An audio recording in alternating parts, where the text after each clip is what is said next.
நாகூம் தீர்க்கதரிசியின் புஸ்தகம் 1 அதிகாரம். நினிவேயின் பாரம். எல்கோசானாகிய நாகூமின் தரிசன புஸ்தகம். கர்த்தர் எரிச்சலுள்ளவரும் நீதியை சரிக்கட்டுகிறவருமான தேவன். கர்த்தர் நீதியை சரிக்கட்டுகிறவர், உக்கிர கோபமுள்ளவர். கர்த்தர் தம்முடைய சத்துருக்களுக்கு பிரதிபலன் அளிக்கிறவர். அவர் தம்முடைய பகைஞருக்காக கோபத்தை வைத்து வைக்கிறவர். கர்த்தர் நீடிய சாந்தமும் மிகுந்த வல்லமையும் உள்ளவர். அவர்களை ஆக்கினை இல்லாமல் தப்புவிக்க மாட்டார். கர்த்தருடைய வழி சுழல் காற்றிலும் பெரும் காற்றிலும் இருக்கிறது. மேகங்கள் அவருடைய பாத தூளாயிருக்கிறது. அவர் சமுத்திரத்தை அதட்டி அதை வற்றிப்போக பண்ணி சகல ஆறுகளையும் வறட்சியாக்குகிறார். பாசானும் கர்மேலும் சோர்ந்து லீபனோனின் செழிப்பு வாடிப்போகும். அவர் சமூகத்தில் பர்வதங்கள் அதிர்ந்து மலைகள் கரைந்து போகும். அவர் பிரசன்னத்தினால் பூமியும் பூச்சக்கரமும் அதில் குடியிருக்கிற அனைவரோடும் எடுபட்டு போம். அவருடைய கோபத்துக்கு முன்பாக நிற்பவன் யார்? அவருடைய உக்கிர கோபத்திலே தரிப்பவன் யார்? அவருடைய எரிச்சல் அக்கினியைப் போல இறைக்கப்படுகிறது. அவராலே கன்மலைகள் பெயர்க்கப்படும். கர்த்தர் நல்லவர், இக்கட்டு நாளிலே அரணான கோட்டை. தம்மை நம்புகிறவர்களை அறிந்திருக்கிறார். ஆனாலும் நினிவேயின் ஸ்தானத்தை புரண்டு வருகிற வெள்ளத்தினால் சர்வ சங்காரம் பண்ணுவார். இருள் அவர் சத்துருக்களை பின்தொடரும். நீங்கள் கர்த்தருக்கு விரோதமாக செய்ய நினைக்கிறதென்ன? அவர் சர்வ சங்காரம் பண்ணுவார். இடுக்கம் மறுபடியும் உண்டாகாது. அவர்கள் சன்ன பின்னலாயிருக்கிற முச்செடிகளுக்கு ஒப்பாயிருக்கையிலும் தங்கள் மதுபானத்தினால் வெறி கொண்டிருக்கையிலும் அவர்கள் முழுதும் காய்ந்து போன செத்தையைப் போல எரிந்து போவார்கள். கர்த்தருக்கு விரோதமாக பொல்லாத நினைவு கொண்டிருக்கிற துராலோசனைக்காரன் ஒருவன் உன்னிடத்திலிருந்து புறப்பட்டான். கர்த்தர் சொல்லுகிறது என்னவென்றால், அவர்கள் சம்பூர்ணம் அடைந்து அநேகராயிருந்தாலும் அறுப்புண்டு போவார்கள். அவன் ஒளிந்து போவான். உன்னை நான் சிறுமைப்படுத்தினேன், இனி உன்னை சிறுமைப்படுத்தாதிருப்பேன். இப்போதும் நான் உன்மேல் இருக்கிற அவன் நுகத்தை முறித்து உன் கட்டுகளை அறுப்பேன். உன்னை குறித்து கர்த்தர் கட்டளை கொடுத்திருக்கிறார். இனி உன் பேருக்கு வித்து விதைக்கப்படுவதில்லை. உன் தேவர்களின் கோவிலில் இருக்கிற வெட்டப்பட்ட விக்கிரகத்தையும் வார்க்கப்பட்ட விக்கிரகத்தையும் நான் நிர்மூலம் பண்ணுவேன். நீ கனவீனனானபடியால் அதை உனக்கு பிரேத குழியாக்குவேன். இதோ சமாதானத்தை கூறுகிற சுவிசேஷகனுடைய கால்கள் மலைகளின் மேல் வருகிறது. யூதாவே, உன் பண்டிகைகளை ஆசரி, உன் பொருத்தனைகளை செலுத்து. துஷ்டன் இனி உன் வழியாய் கடந்து வருவதில்லை. அவன் முழுவதும் சங்கரிக்கப்பட்டான். நாகூம் 2 அதிகாரம். சிதறடிக்கிறவன் உன் முகத்துக்கு முன்பாக வருகிறான். அரணை காத்துக்கொள், வழியை காவல் பண்ணு, அறையை கெட்டியாய் கட்டிக்கொள். உன் பெலனை மிகவும் ஸ்திரப்படுத்து. வெறுமையாக்குகிறவர்கள் அவர்களை வெறுமையாக்கி அவர்களுடைய திராட்சை கொடிகளை கெடுத்து போட்டாலும், கர்த்தர் யாக்கோபின் மகிமையை திரும்பி வர பண்ணுவது போல் இஸ்ரவேலின் மகிமையையும் திரும்பி வர பண்ணுவார். அவனுடைய பராக்கிரமசாலிகளின் கேடகம் இரத்தமயமாகும். அவனுடைய யுத்த வீரர் இரத்தாம்பரம் தரித்துக் கொண்டிருக்கிறார்கள். அவன் தன்னை ஆயத்தம் பண்ணும் நாளிலே ரதங்கள் ஜுவாலிக்கிற கற்கங்களை உடையதாயிருக்கும். ஈட்டிகள் குலுங்கும். ரதங்கள் தெருக்களில் கடகடவென்றோடி வீதிகளில் இடசாரி வலசாரி வரும். அவைகள் தீவெட்டிகளைப் போல விளங்கி மின்னல்களைப் போல வேகமாய் பறக்கும். அவன் தன் பிரபலஸ்தரை நினைவு கூறுவான். அவர்கள் தங்கள் நடைகளில் இடறி அலங்கத்துக்கு விரைந்து ஓடுவார்கள். மறைவிடம் ஆயத்தப்படுத்தப்படும். ஆறுகளின் மதகுகள் திறக்கப்படும். அரமனை கரைந்து போம். அவன் சிறைப்பட்டு போக தீர்மானமாயிற்று. அவளுடைய தாதிமார்கள் தங்கள் மார்பிலை அடித்துக்கொண்டு புறாக்களைப் போல சத்தமிட்டு கூட போவார்கள். நினிவே பூர்வ காலம் முதல் தண்ணீர் தடாகம் போல் இருந்தது. இப்போதோ அவர்கள் ஓடிப்போகிறார்கள். நில்லுங்கள், நில்லுங்கள் என்றாலும் திரும்பி பார்க்கிறவன் இல்லை. வெள்ளியை கொள்ளையிடுங்கள், பொன்னையும் கொள்ளையிடுங்கள். சம்பத்துக்கு முடிவில்லை. இச்சிக்கப்படத்தக்க சகலவித பொருள்களும் இருக்கிறது. அவள் வெறுமையும் வெளியும் பாழுமாவாள். மனம் கரைந்து போகிறது. முழங்கால்கள் தள்ளாடுகிறது. எல்லா இடுப்புகளிலும் மிகுந்த வேதனை உண்டு. எல்லாருடைய முகங்களும் கருகி போகிறது. சிங்கங்களின் வாசஸ்தலம் எங்கே? பாலசிங்கம் இறை தின்கிற இடம் எங்கே? கிழச்சிங்கமாகிய சிங்கமும் சிங்கக்குட்டிகளும் பயப்படுத்துவாரில்லாமல் சஞ்சரிக்கிற ஸ்தானம் எங்கே? சிங்கம் தன் குட்டிகளுக்கு தேவையானதை பீறி தன் பெண் சிங்கங்களுக்கு வேண்டியதை தொண்டையை பிடித்து கொன்று இரைகளினால் தன் கெபிகளையும் பீறி போட்டவைகளினால் தன் தாவரங்களையும் நிரப்பிற்று. இதோ நான் உனக்கு விரோதமாக வந்து ரதங்களை புகையெழும்ப எரித்து போடுவேன். பட்டயம் உன் பாலசிங்கங்களை பட்சிக்கும். நீ இறைக்காக பிடிக்கும் வேட்டையை தேசத்தில் அற்றுப்போக பண்ணுவேன். உன் ஸ்தானாபதிகளின் சத்தம் இனி கேட்கப்படுவதில்லை என்று சேனைகளின் கர்த்தர் சொல்லுகிறார். நாகும் 3ஆம் அதிகாரம். இரத்தப்பழிகளின் நகரத்திற்கு ஐயோ! அது வஞ்சகத்தினாலும் கொடுமையினாலும் நிறைந்திருக்கிறது. கொள்ளை ஓயாமல் நடக்கிறது. சவுக்குகளின் ஓசையும் உருளைகளின் அதிர்ச்சியும் குதிரைகளின் பாய்ச்சலும் ரதங்கள் கடகடவென்று ஓடுகிற சத்தமும் வீரர் குதிரை ஏறுகிறதும் பட்டயங்கள் துளங்குகிறதும் ஈட்டிகள் மின்னுகிறதும் வெட்டுண்டவர்களின் திரளும் பிரேதங்களின் ஏராளமும் அங்கே உண்டாயிருக்கும். பிணங்களுக்கு தொகையில்லை. அவர்கள் பிணங்களில் இடறி விழுகிறார்கள்.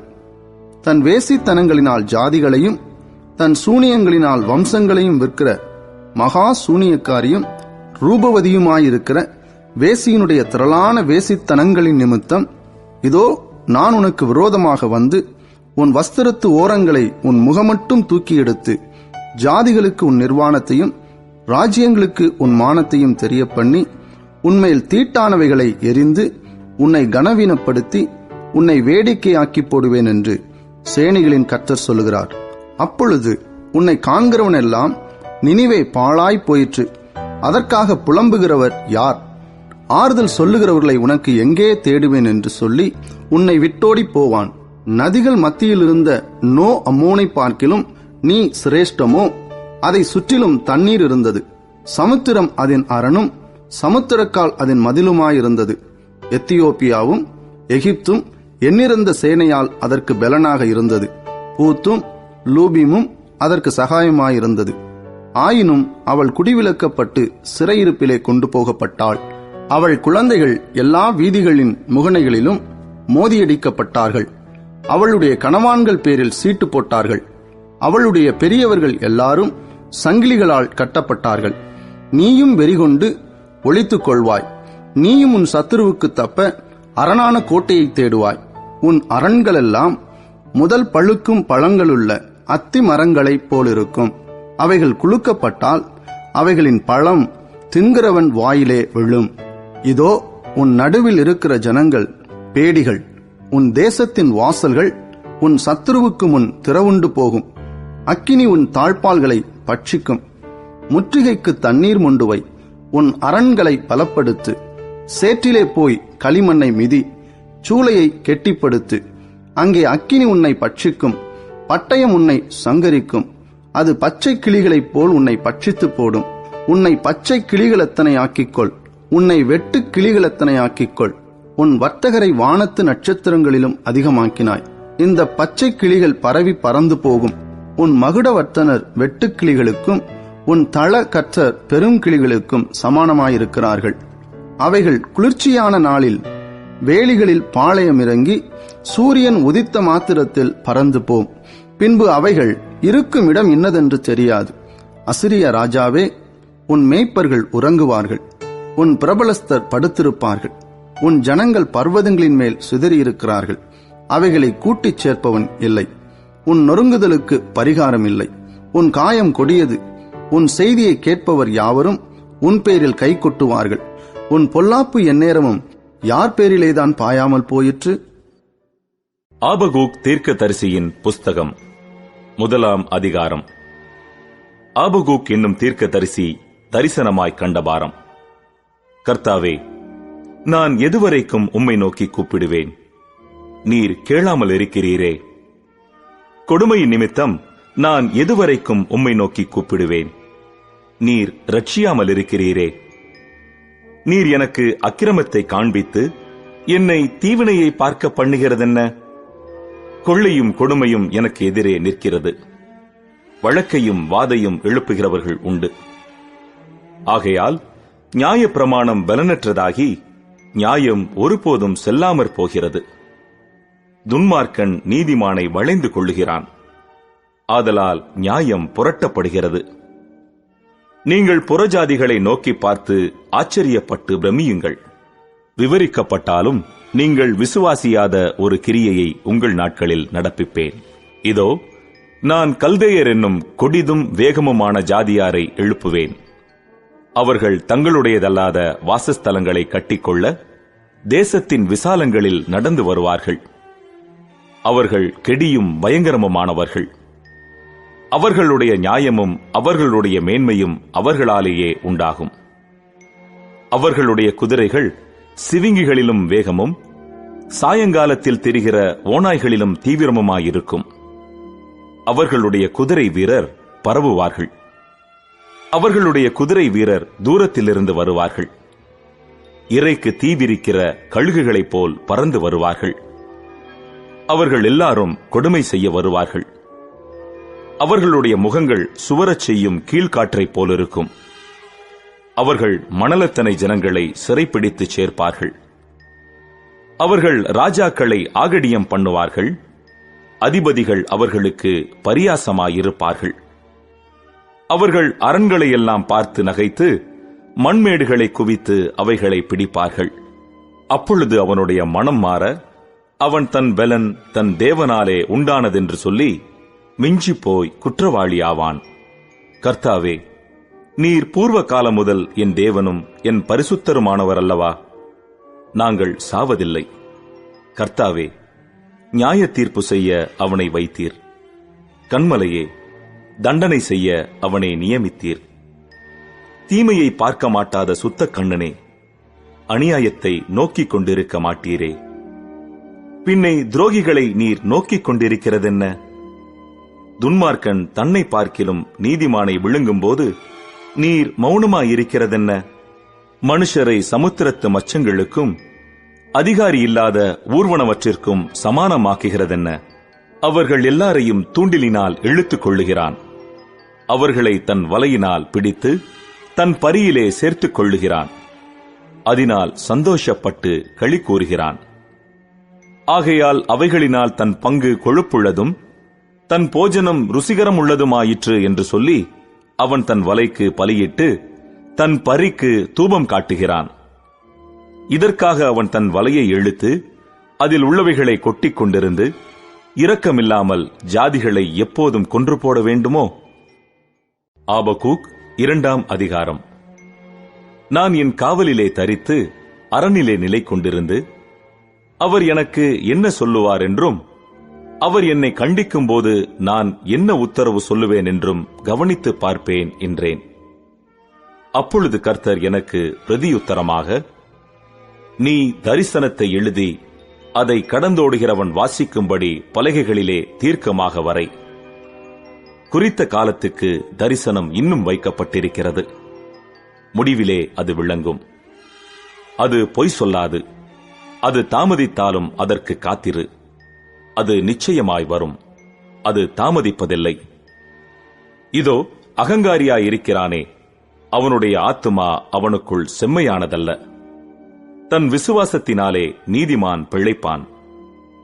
அவன் மதுபானத்தினால் அக்கிரமம் செய்து அகங்காரியாகி வீட்டிலே தரியாமல் அவன் தன் ஆத்துமாவை பாதாளத்தைப் போல விரிவாக்கி திருப்தியாகாமல் மரணத்துக்கு சமானமாய் சகல ஜாதிகளையும் தன்வசமாக சேர்த்து சகல ஜனங்களையும் தன்னிடமாக கூட்டிக் கொண்டாலும் இவர்கள் எல்லாரும் அவன் பேரில் ஒரு பழமொழியையும் அவனுக்கு விரோதமான வசை சொல்லையும் வசனித்து தன்னுடையதல்லாததை தனக்காக சேர்த்துக் கொள்ளுகிறவனுக்கு ஐயோ என்றும் அது எந்த மட்டும் நிற்கும் என்றும் அவன் தன்மேல் களிமண் சுமையை அல்லவா சுமத்திக் கொள்ளுகிறான் என்றும் சொல்லுவார்கள். உன்னை கடிப்பவர்கள் சடிதியாய் எழும்புவதும் உன்னை அலை கழிப்பவர்கள் விழிப்பதும் இல்லையோ? நீ அவர்களுக்கு சூறையாகாயோ? நீ அநேகம் ஜாதிகளை கொள்ளையிட்டபடியினால் ஜனங்களில் மீதியான யாவரும் நீ சிந்தின மனுஷ ரத்தத்தின் நிமித்தமும் நீ செய்த கொடுமையின் நிமித்தமும் உன்னை கொள்ளையிடுவார்கள். தீமையின் வல்லமைக்கு தப்ப வேண்டும் என்று தன் கூட்டை உயரத்திலே வைக்கும்படிக்கு தன் வீட்டுக்கு பொல்லாத ஆதாயத்தை தேடுகிறவனுக்கு ஐயோ! அநேக ஜனங்களை வெட்டி போட்டதினால் உன் வீட்டுக்கு வெட்கமுண்டாக ஆலோசனை பண்ணினாய்.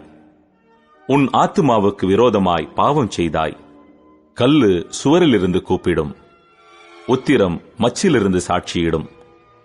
இரத்த பழிகளாலே பட்டணத்தை கட்டி அநியாயத்தினாலே நகரத்தை பலப்படுத்துகிறவனுக்கு ஐயோ! இதோ ஜனங்கள் அக்கினிக்கு இரையாக உழைத்து ஜனங்கள் விருதாவாக இழைத்து போகிறது கர்த்தருடைய செயல் அல்லவோ? சமுத்திரம் ஜலத்தினால் நிறைந்திருக்கிறது போல் பூமி கர்த்தருடைய மகிமையை அறிகிற அறிவினால் நிறைந்திருக்கும். தன் தோழருக்கு குடிக்க கொடுத்து தன் துருத்தியை அவர்கள் அண்டையிலே வைத்து அவர்களுடைய நிர்வாணங்களை பார்க்கும்படிக்கு அவர்களை வெறிக்க பண்ணுகிறவனுக்கு ஐயோ! நீ மகிமையினால் அல்ல, லச்சையினால் நிரப்பப்படுவாய். நீயும் குடித்து விருத்த சேதனமில்லாதவன் என்று விளங்கு. கர்த்தருடைய வலதுகையில் இருக்கிற பாத்திரம் உன்னிடத்திற்கு திரும்பும். உன் மகிமையின் மேல் லச்சையான வாந்தி பண்ணுவாய். லீபனோனுக்கு செய்த கொடுமை உன்னை மூடும். சிந்தின மனுஷ இரத்தத்தின் நிமித்தமும் தேசத்திற்கும் பட்டணத்திற்கும் அதன் குடிகள் எல்லாருக்கும் செய்த கொடுமையின் நிமித்தமும் மிருகங்கள் செய்யும் பாழ்கடிப்பு உன்னை கலங்க பண்ணும்.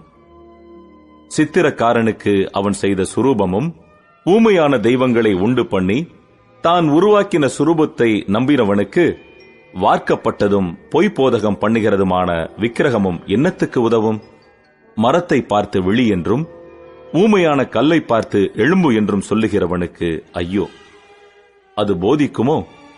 இதோ அது பொன்னும் வெள்ளியுமான தகட்டால் மூடப்பட்டிருக்கிறது, அதற்குள்ளே சுவாசம் இல்லையே. கர்த்தரோவென்றால் தமது பரிசுத்த ஆலயத்தில் இருக்கிறார். பூமியெல்லாம் அவருக்கு முன்பாக மௌனமாயிருக்க கடவது. ஆபகூக் 3ஆம் அதிகாரம். ஆபகூக் தீர்க்கதரிசி சிகாயோனில் பாடின விண்ணப்பம். கர்த்தாவே, நீர் வெளிப்படுத்தினதை நான் கேட்டேன், எனக்கு பயம் உண்டாயிற்று. கர்த்தாவே, வருஷங்களின் நடுவிலே உம்முடைய கிரியையை உயிர்ப்பியும், வருஷங்களின் நடுவிலே அதை விளங்க பண்ணும். கோபித்தாலும் இரக்கத்தை நினைத்தருளும். தேவன் தேமானிலிருந்தும் பரிசுத்தர் பாரான் பர்வதத்திலிருந்தும் வந்தார். அவருடைய மகிமை வானங்களை மூடிக்கொண்டது. அவர் துதியினால் பூமி நிறைந்தது. அவருடைய பிரகாசம் சூரியனைப் போலிருந்தது. அவருடைய கரத்திலிருந்து கிரணங்கள் வீசின. அங்கே அவருடைய பராக்கிரமம் மறைந்திருந்தது. அவருக்கு முன்பாக கொள்ளை நோய் சென்றது. அவர் அடிகளிலிருந்து எரிபந்தமான காய்ச்சல் புறப்பட்டது. அவர் நின்று பூமியை அளந்தார். அவர் பார்த்து புறஜாதிகளை கரைய பண்ணினார்.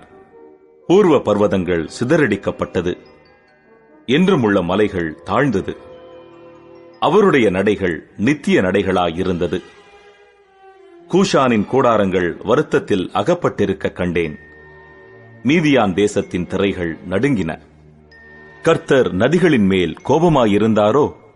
தேவரீர் உம்முடைய குதிரைகளின் மேலும் ரட்சிப்பு உண்டாக்குகிற உம்முடைய ரதங்களின் மேலும் ஏறி வருகிற போது உமது கோபம் நதிகளுக்கும் உமது சினம் சமுத்திரத்திற்கும் விரோதமாயிருந்ததோ? கோத்திரங்களுக்கு ஆணையிட்டு கொடுத்த வாக்கின்படியே உம்முடைய வில் நாணேற்றப்பட்டதாக விளங்கினது. நீர் பூமியை பிளந்து ஆறுகளை உண்டாக்கினீர். பர்வதங்கள் உம்மை கண்டு நடுங்கின. ஜலம் பிரவாகித்து கடந்து போயிற்று. ஆழி இறைந்தது, அதன் கைகளை உயர எடுத்தது. சந்திரனும் சூரியனும் தன் தன் மண்டலத்தில் நின்றன. உமது அம்புகளின் ஜோதியிலும் உமது ஈட்டியினுடைய மின்னல் பிரகாசத்திலும் நடந்தன. நீர் கோபத்தோடே பூமியில் நடந்தீர். உக்கிரத்தோடே ஜாதிகளை போரடித்தீர். உமது ஜனத்தின் ரட்சிப்புக்காகவும் நீர் அபிஷேகம் பண்ணுவித்தவனின் ரட்சிப்புக்காகவுமே நீர் புறப்பட்டீர். கழுத்தளவாக அஸ்திபாரத்தை திறப்பாக்கி துஷ்டனுடைய வீட்டிலிருந்த தலைவனை வெட்டினீர். என்னை சிதறடிப்பதற்கு பெருங்காற்றைப் போல் வந்தார்கள். சிறுமையானவனை மறைவிடத்திலே பட்சிப்பது அவர்களுக்கு சந்தோஷமாயிருந்தது. நீர் அவனுடைய ஈட்டிகளினாலேயே அவனுடைய கிராமத்து அதிபதிகளை உருவ குத்தினீர். திரளான தண்ணீர் குவியலாகிய சமுத்திரத்துக்குள் உமது குதிரைகளோடே நடந்து போனீர். நான் கேட்ட பொழுது என் குடல் குழம்பிற்று. அந்த சத்தத்துக்கு என் உதடுகள் துடித்தது. என் எலும்புகளில் உக்கல் உண்டாயிற்று. என் நிலையிலே நடுங்கினேன். ஆனாலும் எங்களோட எதிர்க்கும் ஜனங்கள் வரும்போது இக்கட்டு நாளிலே நான் இளைப்பாறுதல் அடைவேன். அத்திமரம் துளிர் விடாமற் போனாலும், திராட்சை செடிகளில் பழம் உண்டாகாமற் போனாலும், ஒலிவ மரத்தின் பலன் அற்றுப் போனாலும், வயல்கள் தானியத்தை விளைவியாமற் போனாலும், கிடையில் ஆட்டு மந்தைகள் முதலற்று போனாலும், தொழுவத்திலே மாடு இல்லாமற் போனாலும், நான் கர்த்தருக்குள் மகிழ்ச்சியாயிருப்பேன். என் இரட்சிப்பின் தேவனுக்குள் களி கூறுவேன். ஆண்டவராகிய கர்த்தர் என் பலன். அவர் என் கால்களை மான் கால்களைப் போலாக்கி உயரமான ஸ்தலங்களில் என்னை நடக்க பண்ணுவார். இது நெகினோத் என்னும் வாத்தியத்தில் வாசிக்க ராகத் தலைவனுக்கு ஒப்புவிக்கப்பட்ட சங்கீதம். செப்பனியா தீர்க்கதரிசியின் புஸ்தகம் 1 அதிகாரம். ஆமோனின் புத்திரனாகிய யோசியா என்னும் யூதா ராஜாவின் நாட்களிலே எஸ்கியாவின் குமாரனாகிய ஆமரியாவுக்கு குமாரனான கெதலியா என்பவனுடைய மகனாகிய கூஷின் குமாரன் செப்பனியாவுக்கு உண்டான கர்த்தருடைய வசனம். தேசத்தில் உண்டானதை எல்லாம் முற்றிலும் வாரிக்கொள்ளுவேன் என்று கர்த்தர் சொல்லுகிறார். மனுஷரையும் மிருக ஜீவன்களையும் வாரிக்கொள்ளுவேன். நான் ஆகாயத்து பறவைகளையும் சமுத்திரத்து மச்சங்களையும் இடறுகிறதற்கு ஏதுவானவைகளையும் துன்மார்க்கரோடே கூட வாரிக்கொண்டு தேசத்தில் உண்டான மனுஷரை சங்காரம் பண்ணுவேன் என்று கர்த்தர் சொல்லுகிறார். நான் யூதாவின் மேலும் எருசலேமிலுள்ள எல்லா குடிகளின் மேலும் என் கையை நீட்டி பாகாலில் மீதியாயிருக்கிறதையும் ஆசாரியர்களோடே கூட கெம்மரிம் என்பவர்களின் பேரையும் வீடுகளின் மேல் வான சேனையை பணிகிறவர்களையும் கர்த்தர் பேரில் ஆணையிட்டு மல்காமின் பேரிலும் ஆணையிட்டு பணிகிறவர்களையும் கர்த்தரை விட்டு பின்வாங்குகிறவர்களையும் கர்த்தரை தேடாமலும் அவரை குறித்து விசாரியாமலும் இருக்கிறவர்களையும் இவ்விடத்தில் இராதபடிக்கு சங்காரம் பண்ணுவேன். கர்த்தராகிய ஆண்டவருக்கு முன்பாக மௌனமாயிருங்கள். கர்த்தருடைய நாள் சமீபித்திருக்கிறது. கர்த்தர் ஒரு யாகத்தை ஆயத்தம் பண்ணி அதற்கு விருந்தாளிகளையும் அழைத்திருக்கிறார். கர்த்தருடைய யாகத்தின் நாளிலே நான் அதிபதிகளையும் ராஜகுமாரரையும் மறுதேசத்து வஸ்திரம் தரிக்கிற யாவரையும் தண்டிப்பேன். வாசற்படியை தாண்டி கொடுமையினாலும் வஞ்சகத்தினாலும் தங்கள் எஜமான்களின் வீடுகளை நிரப்புகிற யாவரையும் அந்நாளிலே தண்டிப்பேன். அந்நாளிலே மீன்வாசலிலிருந்து கூக்குரலின் சத்தமும் நகரத்தின் 2ஆம் பாகத்திலிருந்து அலறுதலும் மேடுகளிலிருந்து மகா சங்காரத்தின் இரைச்சலும் உண்டாகும் என்று கர்த்தர் சொல்லுகிறார். மக்தேஷின் குடிகளே அலறுங்கள். வர்த்தகர் எல்லாரும் சங்காரமானார்கள். காசுக்காரர் யாவரும் வெட்டுண்டு போனார்கள். அக்காலத்திலே நான் எருசலேமை விளக்கு கொளுத்தி சோதித்து வண்டல் போல குழம்பி இருக்கிறவர்களும் கர்த்தர் நன்மை செய்வதும் இல்லை தீமை செய்வதும் இல்லை என்று தங்கள் இருதயத்தில் சொல்லுகிறவர்களுமான மனுஷரை தண்டிப்பேன். அவர்களுடைய ஆஸ்தி கொள்ளையாகும். அவர்களுடைய வீடுகள் பாழாய்ப்போகும். அவர்கள் வீடுகளை கட்டியும் அவைகளில் குடியிருக்க மாட்டார்கள். அவர்கள் திராட்சத் தோட்டங்களை நாட்டியும் அவைகளின் பழரசத்தை குடிப்பதில்லை.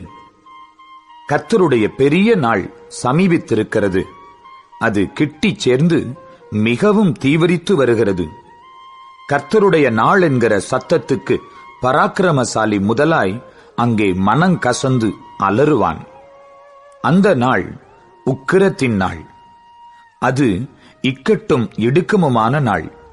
அது அழிவும் பாழ்கடிப்புமான நாள். அது இருளும் அந்தகாரமுமான நாள்.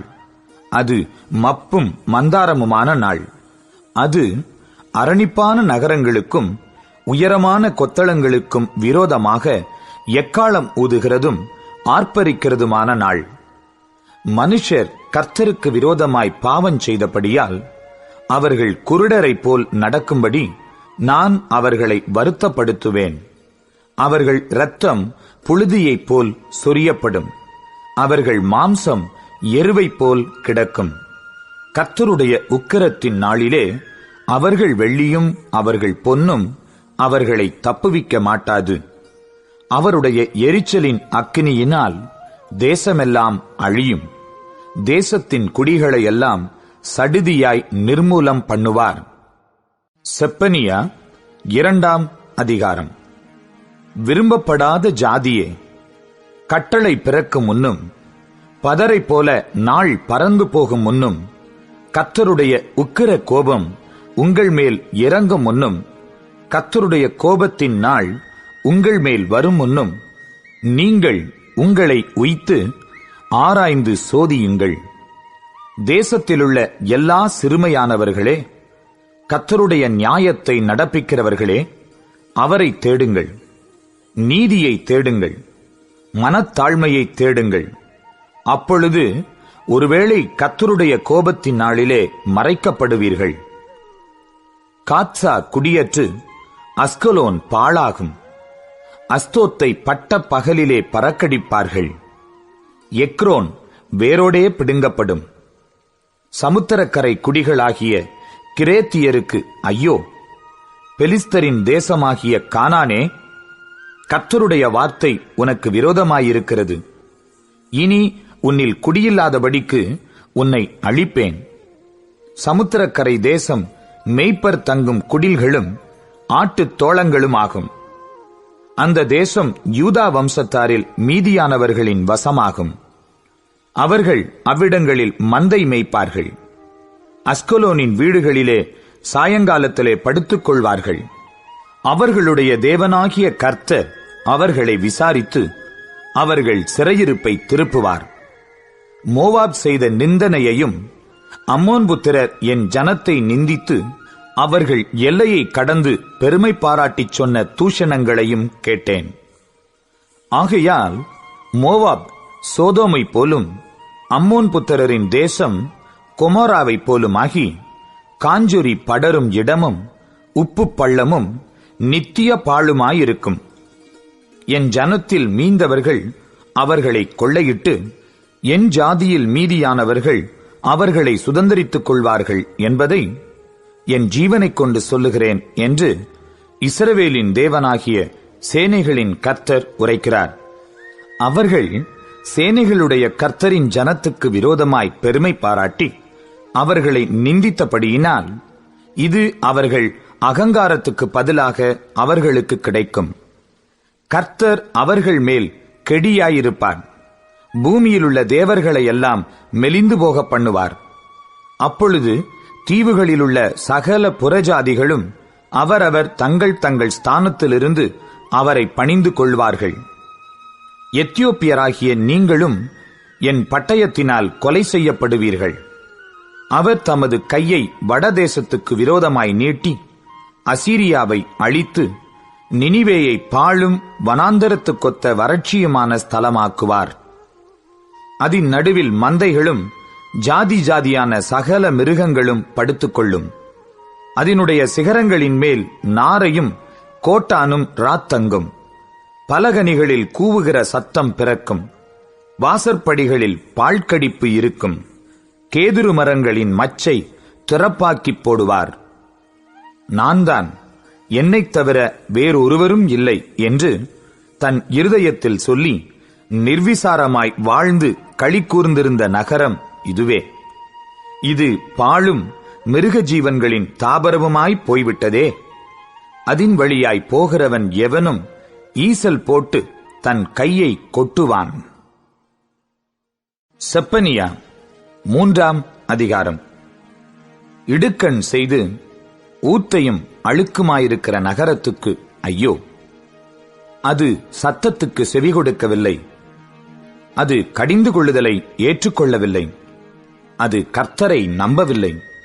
அது தன் தேவனிடத்தில் சேரவில்லை.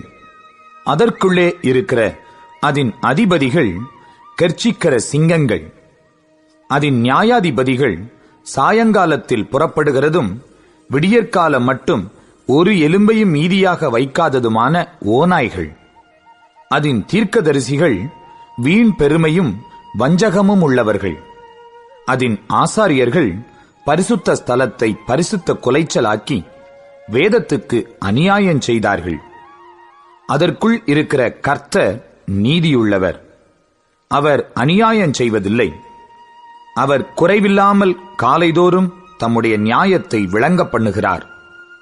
அநியாயக்காரனோ வெட்கம் அறியான். ஜாதிகளை சங்கரித்தேன், அவர்கள் துருகங்கள் பாழாயின. அவர்களுடைய வீதிகளை ஒருவரும் கடந்து போகாதபடிக்கு பாழாக்கினேன். அவர்களுடைய பட்டணங்கள் மனுஷர் இல்லாதபடிக்கும் குடியில்லாதபடிக்கும் அவாந்தரையாயின. உன் வாசஸ்தலம் நிர்மூலமாகாதபடிக்கு நீ எனக்கு பயந்து கடிந்து கொள்ளுதலை ஏற்றுக்கொள் என்றேன். நான் அவர்களை எப்படி தண்டித்தாலும் அவர்கள் அதிகாலையில் எழுந்து தங்கள் கிரியைகளையெல்லாம் கேடாக்கினார்கள். ஆகையால் நான் கொள்ளையாட எழும்பும் நாள் மட்டும் எனக்கு காத்திருங்கள் என்று கர்த்தர் சொல்லுகிறார். என் சினமாகிய உக்கிர கோபத்தை எல்லாம் அவர்கள் மேல் சொரியும்படி ஜாதிகளை சேர்க்கவும் ராஜ்யங்களை கூட்டவும் நான் தீர்மானம் பண்ணினேன். பூமியெல்லாம் என் எரிச்சலின் அக்கினியினால் அழியும். அப்பொழுது ஜனங்கள் எல்லாரும் கர்த்தருடைய நாமத்தை தொழுது கொண்டு ஒருமனப்பட்டு அவருக்கு ஆராதனை செய்யும்படிக்கு நான் அவர்கள் பாஷையை சுத்தமான பாஷையாக மாற பண்ணுவேன். எத்தியோப்பியாவின் நதிகளுக்கு அக்கறையிலிருந்து என்னிடத்தில் விண்ணப்பம் பண்ணுகிறவர்களாகிய சிதறடிக்கப்பட்டவர்களின் குமாரத்தியானவள் எனக்கு காணிக்கை கொண்டு வருவாள். எனக்கு விரோதமாய் துரோகம் பண்ணி நீ செய்த உன் எல்லா கிரியைகளின் நிமித்தமும் அந்நாளிலே வெட்கப்படாதிருப்பாய். அப்பொழுது நான் உன் பெருமையை குறித்து களி கூர்ந்தவர்களை உன் நடுவிலிருந்து விலக்கி விடுவேன். நீ இனி என் பரிசுத்த பர்வதத்தில் அகங்காரம் கொள்ள மாட்டாய். உன் நடுவில் சிறுமையும் எளிமையுமான ஜனத்தை மீதியாக வைப்பேன்.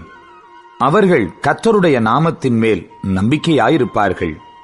இஸ்ரவேலில் மீதியானவர்கள் அநியாயம் செய்வதில்லை, அவர்கள் பொய் பேசுவதும் இல்லை. வஞ்சக நாவு அவர்கள் வாயில் கண்டுபிடிக்கப்படுவதும் இல்லை. அவர்கள் தங்களை பயப்படுத்துவாரில்லாமல் புசித்து படுத்துக் கொள்வார்கள். சீயோன் குமாரத்தியே, கெம்பீரித்து பாடு. இஸ்ரவேலரே, ஆர்ப்பரியுங்கள். எருசலேம் குமாரத்தியே, நீ முழு இருதயத்தோடும் மகிழ்ந்து களிகூறு. கர்த்தர் உன் ஆக்கினைகளை அகற்றி உன் சத்துருக்களை விலக்கினார். இஸ்ரவேலின் ராஜாவாகிய கர்த்தர் உன் நடுவிலே இருக்கிறார். இனி தீங்கை காணாதிருப்பாய். அந்நாளிலே எருசலேமை பார்த்து பயப்படாதே என்றும், சீயோனை பார்த்து உன் கைகளை தளரவிடாதே என்றும் சொல்லப்படும். உன் தேவனாகிய கர்த்தர் உன் நடுவில் இருக்கிறார். அவர் வல்லமையுள்ளவர், அவர் ரட்சிப்பார். அவர் உன் பேரில் சந்தோஷமாய் மகிழ்ந்து தம்முடைய அன்பின் நிமித்தம் அமர்ந்திருப்பார். அவர் உன் பேரில் கம்பீரமாய் களி கூறுவார். உன் சபையின் மனுஷராயிருந்து பண்டிகை ஆசரிப்பில்லாமையால் உண்டான நிந்தையின் நிமித்தம் சஞ்சலப்பட்டவர்களை நான் ஏகமாய் கூட்டிக் கொள்ளுவேன். இதோ, அக்காலத்திலே உன்னை சிறுமைப்படுத்தின யாவரையும் தண்டிப்பேன். நொண்டியானவனை ரட்சித்து தள்ளுண்டவனை சேர்த்துக் கொள்ளுவேன். அவர்கள் வெட்கம் அனுபவித்த சகல தேசங்களிலும் அவர்களுக்கு புகழ்ச்சியும் கீர்த்தியும் உண்டாக செய்வேன். அக்காலத்திலே உங்களை கூட்டிக் கொண்டு வருவேன். அக்காலத்திலே உங்களை சேர்த்துக் கொள்ளுவேன். உங்கள் கண் காண நான் உங்கள் சிறையிருப்பை திருப்பும் போது பூமியிலுள்ள சகல ஜனங்களுக்குள்ளும் நான் உங்களை கீர்த்தியும் புகழ்ச்சியுமாக வைப்பேன் என்று கர்த்தர் சொல்லுகிறார். ஆகாய் தீர்க்கதரிசியின் புஸ்தகம் 1 அதிகாரம். ராஜாவாகிய தரியு அரசாண்ட 2 வருஷம் 6 மாதம் 1 தேதியிலே கர்த்தருடைய வார்த்தை ஆகாய் என்னும் தீர்க்கதரிசியின் மூலமாய் செயல்தியேலின் குமாரனாகிய செருபாபேல் என்னும் யூதாவின் தலைவனுக்கும் யோத்சதாக்கின் குமாரனாகிய யோசுவா என்னும் பிரதான ஆசாரியனுக்கும் உண்டாகி அவர் சொன்னது என்னவென்றால், இந்த ஜனங்கள் கர்த்தருடைய ஆலயத்தை கட்டுகிறதற்கு ஏற்ற காலம் இன்னும் வரவில்லை என்கிறார்கள் என்று சேனைகளின் கர்த்தர் சொல்லுகிறார். ஆனாலும் ஆகாய் என்னும் தீர்க்கதரிசியின் மூலமாய் கர்த்தருடைய வார்த்தை உண்டாகி அவர் சொல்லுகிறார், இந்த வீடு பாழாய் கிடக்கும்போது நீங்கள் மச்சுப்பாவப்பட்ட உங்கள் வீடுகளில் குடியிருக்கும்படியான காலம் இதுவோ? இப்போதும் சேனைகளின் கர்த்தர் சொல்லுகிறார், உங்கள் வழிகளை சிந்தித்துப் பாருங்கள். நீங்கள் திரளாய் விதைத்தும் கொஞ்சமாய் அறுத்துக் கொண்டு வருகிறீர்கள். நீங்கள் புசித்தும் திருப்தியாகவில்லை, குடித்தும் பரிபூரணமடையவில்லை. நீங்கள் வஸ்திரம் உடுத்தியும் ஒருவனுக்கும் குளிர் விடவில்லை. கூலியை சம்பாதிக்கிறவன் பொத்தலான பையிலே போடுகிறவனாய் அதை சம்பாதிக்கிறான். உங்கள் வழிகளை சிந்தித்துப் பாருங்கள் என்று சேனைகளின் கர்த்தர் சொல்லுகிறார். நீங்கள் மலையின் மேல் ஏறிப்போய் மரங்களை வெட்டிக் கொண்டு வந்து ஆலயத்தை கட்டுங்கள். அதன் பேரில் நான் பிரியமாய் இருப்பேன், அதனால் என் மகிமை விளங்கும் என்று கர்த்தர் சொல்லுகிறார். அதிகமாய் வரும் என்று நீங்கள் எதிர்பார்த்திருந்தும் இதோ கொஞ்சம் கிடைத்தது. நீங்கள் அறுத்து வீட்டுக்கு கொண்டு வந்தும் நான் அதை ஊதி போடுகிறேன். எது நிமித்தம் என்றால், என் வீடு பாழாய் கிடக்கும்போது நீங்கள் எல்லாரும் அவனவன் தன் தன் வீட்டிற்கு ஓடிப்போகிறீர்களே, இது நிமித்தமே என்று சேனைகளின் கர்த்தர் சொல்லுகிறார். ஆதலால் உங்கள் மேல் இருக்கிற வானம் பனியை பெய்யாமலும் பூமி பலனை கொடாமலும் போயிற்று. நான் நிலத்தின் மேலும் மலைகளின் மேலும் தானியத்தின் மேலும் புது திராட்சரசத்தின் மேலும் எண்ணெயின் மேலும் பூமியில் விளைகிற எல்லாவற்றின் மேலும் மனுஷரின் மேலும் மிருகங்களின் மேலும் கைப்பாடு அனைத்தின் மேலும் வறட்சியை வருவித்தேன் என்றார். அப்பொழுது செயல்தியேலின் குமாரனாகிய செருபாபேலும் யோத்சதாக்கின் குமாரனாகிய யோசுவா என்னும் பிரதான ஆசாரியனும் ஜனத்தில் மீதியான அனைவரும் தங்கள் தேவனாகிய கர்த்தருடைய சத்தத்துக்கும் தங்கள் தேவனாகிய கர்த்தர் அனுப்பின ஆகாய் என்னும் தீர்க்கதரிசியினுடைய வார்த்தைகளுக்கும் செவி கொடுத்தார்கள். ஜனங்கள் கர்த்தருக்கு முன்பாக பயந்திருந்தார்கள். அப்பொழுது கர்த்தருடைய தூதனாகிய ஆகாய் கர்த்தர் தூதனுப்பிய வார்த்தையின்படி ஜனங்களை நோக்கி, நான் உங்களோடே இருக்கிறேன் என்று கர்த்தர் சொல்லுகிறார் என்றான். பின்பு கர்த்தர் செயல்தியேலின் குமாரனாகிய செருபாபேல் என்னும் யூதாவின் தலைவனுடைய ஆவியையும் யோத்சதாக்கின் குமாரனாகிய யோசுவா என்னும் பிரதான ஆசாரியனுடைய ஆவியையும் ஜனத்தில் மீதியான எல்லாருடைய ஆவியையும் எழுப்பினார். அவர்கள் வந்து தங்கள் தேவனாகிய சேனைகளுடைய கர்த்தரின் ஆலயத்திலே வேலை செய்தார்கள். தரியு ராஜாவின் 2ஆம் வருஷம் 6ஆம் மாதம் 24ஆம் தேதியிலே இது நடந்தது. ஆகாய் தீர்க்கதரிசியின் புஸ்தகம் 2ஆம் அதிகாரம். 7ஆம் மாதம் 21ஆம் தேதியிலே ஆகாய் என்னும் தீர்க்கதரிசியின் மூலமாய் கர்த்தருடைய வார்த்தை உண்டாயிற்று. அவர், நீ செயல்தியேலின் குமாரனாகிய செருபாபேல் என்னும் யூதாவின் தலைவனோடும் யோத்சதாக்கின் குமாரனாகிய யோசுவா என்னும் பிரதான ஆசாரியனோடும் ஜனத்தில் மீதியானவர்களோடும் சொல்ல வேண்டியது என்னவென்றால், இந்த ஆலயத்தின் முந்தின மகிமையை கண்டவர்களில் உங்களுக்குள்ளே மீந்திருக்கிறவர்கள் யார்? இப்பொழுது இது உங்களுக்கு எப்படி காண்கிறது? அதற்கு இது உங்கள் பார்வையில் ஒன்றுமில்லாதது போல் காண்கிறதல்லவா? ஆனாலும் செருபாபேலே, நீ திடன்கொள் என்று கர்த்தர் சொல்லுகிறார். யோத்சதாக்கின் குமாரனாகிய யோசுவா என்னும் பிரதான ஆசாரியனே, நீ திடன்கொள். தேசத்தின் எல்லா ஜனங்களே, நீங்கள் திடன் கொள்ளுங்கள், வேலையை நடத்துங்கள் என்று கர்த்தர் சொல்லுகிறார். நான் உங்களுடனே இருக்கிறேன் என்று சேனைகளின் கர்த்தர் சொல்லுகிறார். நீங்கள் எகிப்திலிருந்து புறப்படுகிற போது நான் உங்களோட உடன்படிக்கை பண்ணின வார்த்தையின்படியே என் ஆவியானவரும் உங்கள் நடுவில் நிலை கொண்டிருப்பார். பயப்படாதேயுங்கள். சேனைகளின் கர்த்தர் சொல்லுகிறார், கொஞ்ச காலத்துக்குள்ளே இன்னும் ஒரு தரம் நான் வானத்தையும் பூமியையும் சமுத்திரத்தையும் வெட்டாந்தரையையும் அசைய பண்ணுவேன். சகல ஜாதிகளையும் அசைய பண்ணுவேன். சகல ஜாதிகளாலும் விரும்பப்பட்டவர் வருவார். இந்த ஆலயத்தை மகிமையினால் நிறைய பண்ணுவேன் என்று சேனைகளின் கர்த்தர் சொல்லுகிறார், வெள்ளியும் என்னுடையது, பொன்னும் என்னுடையது என்று சேனைகளின் கர்த்தர் சொல்லுகிறார்.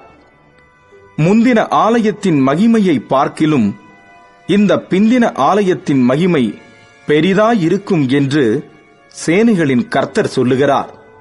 இவ்விடத்திலே சமாதானத்தை கட்டளையிடுவேன் என்று சேனைகளின் கர்த்தர் உரைக்கிறார் என்று சொல் என்றார். தரியுவின் 2ஆம் வருஷம் 9ஆம் மாதம் 24ஆம் தேதியிலே ஆகாய் என்னும் தீர்க்கதரிசியின் மூலமாய் கர்த்தருடைய வார்த்தை உண்டாயிற்று. அவர், ஒருவன் தன் வஸ்திரத்தின் தொங்கலிலே பரிசுத்த மாம்சத்தை கொண்டு போகையில் தன் வஸ்திரத்தின் தொங்கல் அப்பத்தையாகிலும் சாதத்தையாகிலும் திராட்சை ரசத்தையாகிலும் எண்ணெயையாகிலும் மற்றெந்த போஜன பதார்த்தத்தையாகிலும் தொட்டால் அது பரிசுத்தமாகுமோ என்று நீ ஆசாரியரிடத்தில் வேத நியாயத்தை பற்றி கேள் என்று சேனைகளின் கர்த்தர் சொல்லுகிறார் என்றார். அதற்கு ஆசாரியர்கள் பிரதியுத்தரமாக, பரிசுத்தமாகாது என்றார்கள். பிணத்தால் தீட்டுப்பட்டவன் அவைகளில் எதையாகிலும் தொட்டால் அது தீட்டுப்படுமோ என்று ஆகாய் பின்னும் கேட்டான். அதற்கு ஆசாரியர்கள் பிரதியுத்தரமாக, தீட்டுப்படும் என்றார்கள். அப்பொழுது ஆகாய், அப்படியே இந்த ஜனங்களும் இந்த ஜாதியாரும் என் சமூகத்தில் இருக்கிறார்கள் என்று கர்த்தர் சொல்லுகிறார். அவர்களுடைய கைகளின் எல்லா கிரியைகளும் அப்படியே இருக்கிறது. அவர்கள் அங்கே கொண்டு வந்து படைக்கிறதும் தீட்டுப்பட்டிருக்கிறது. இப்போதும் கர்த்தருடைய ஆலயத்தை கட்டும்படி ஒரு கல்லின் மேல் ஒரு கல் வைக்கப்பட்டது முதல் நடந்ததை உங்கள் மனதிலே சிந்தித்துப் பாருங்கள். அந்த நாட்கள் முதல் ஒருவன் 20 மரக்காலாக கண்ட அம்பாரத்தினிடத்தில் வந்தபோது 10 மரக்கால் மாத்திரம் இருந்தது. ஒருவன் ஆலையின் தொட்டியில் 50 குடம் மொள்ள ஆலையினிடத்திலே வந்தபோது 20 குடம் மாத்திரம் இருந்தது. கருக்காயினாலும் விஷப்பணியினாலும் கல் மழையினாலும் உங்களை உங்கள் கைகளின் வேலையிலெல்லாம் அடித்தேன். ஆனாலும் நீங்கள் என்னிடத்தில் மனதை திருப்பாமல் போனீர்கள் என்று கர்த்தர் சொல்லுகிறார். இப்போதும் இதற்கு முந்தின காலத்தில் நடந்ததை உங்கள் மனதிலே சிந்தித்துப் பாருங்கள். 9ஆம் மாதம் 24ஆம் தேதியாகிய இந்நாள் முதல் கர்த்தருடைய ஆலயத்தின் அஸ்திபாரம் போடப்பட்ட அந்நாள் வரைக்கும் சென்ற காலத்தில் நடந்ததை உங்கள் மனதிலே சிந்தித்துப் பாருங்கள். களஞ்சியத்தில் இன்னும் விதைத்தானியம் உண்டோ? திராட்சை செடியும் அத்தி மரமும் மாதளஞ்செடியும் ஒலிவ மரமும் கனி கொடுக்கவில்லையே? நான் இன்று முதல் உங்களை ஆசீர்வதிப்பேன் என்று சொல்லுகிறார் என்றான்.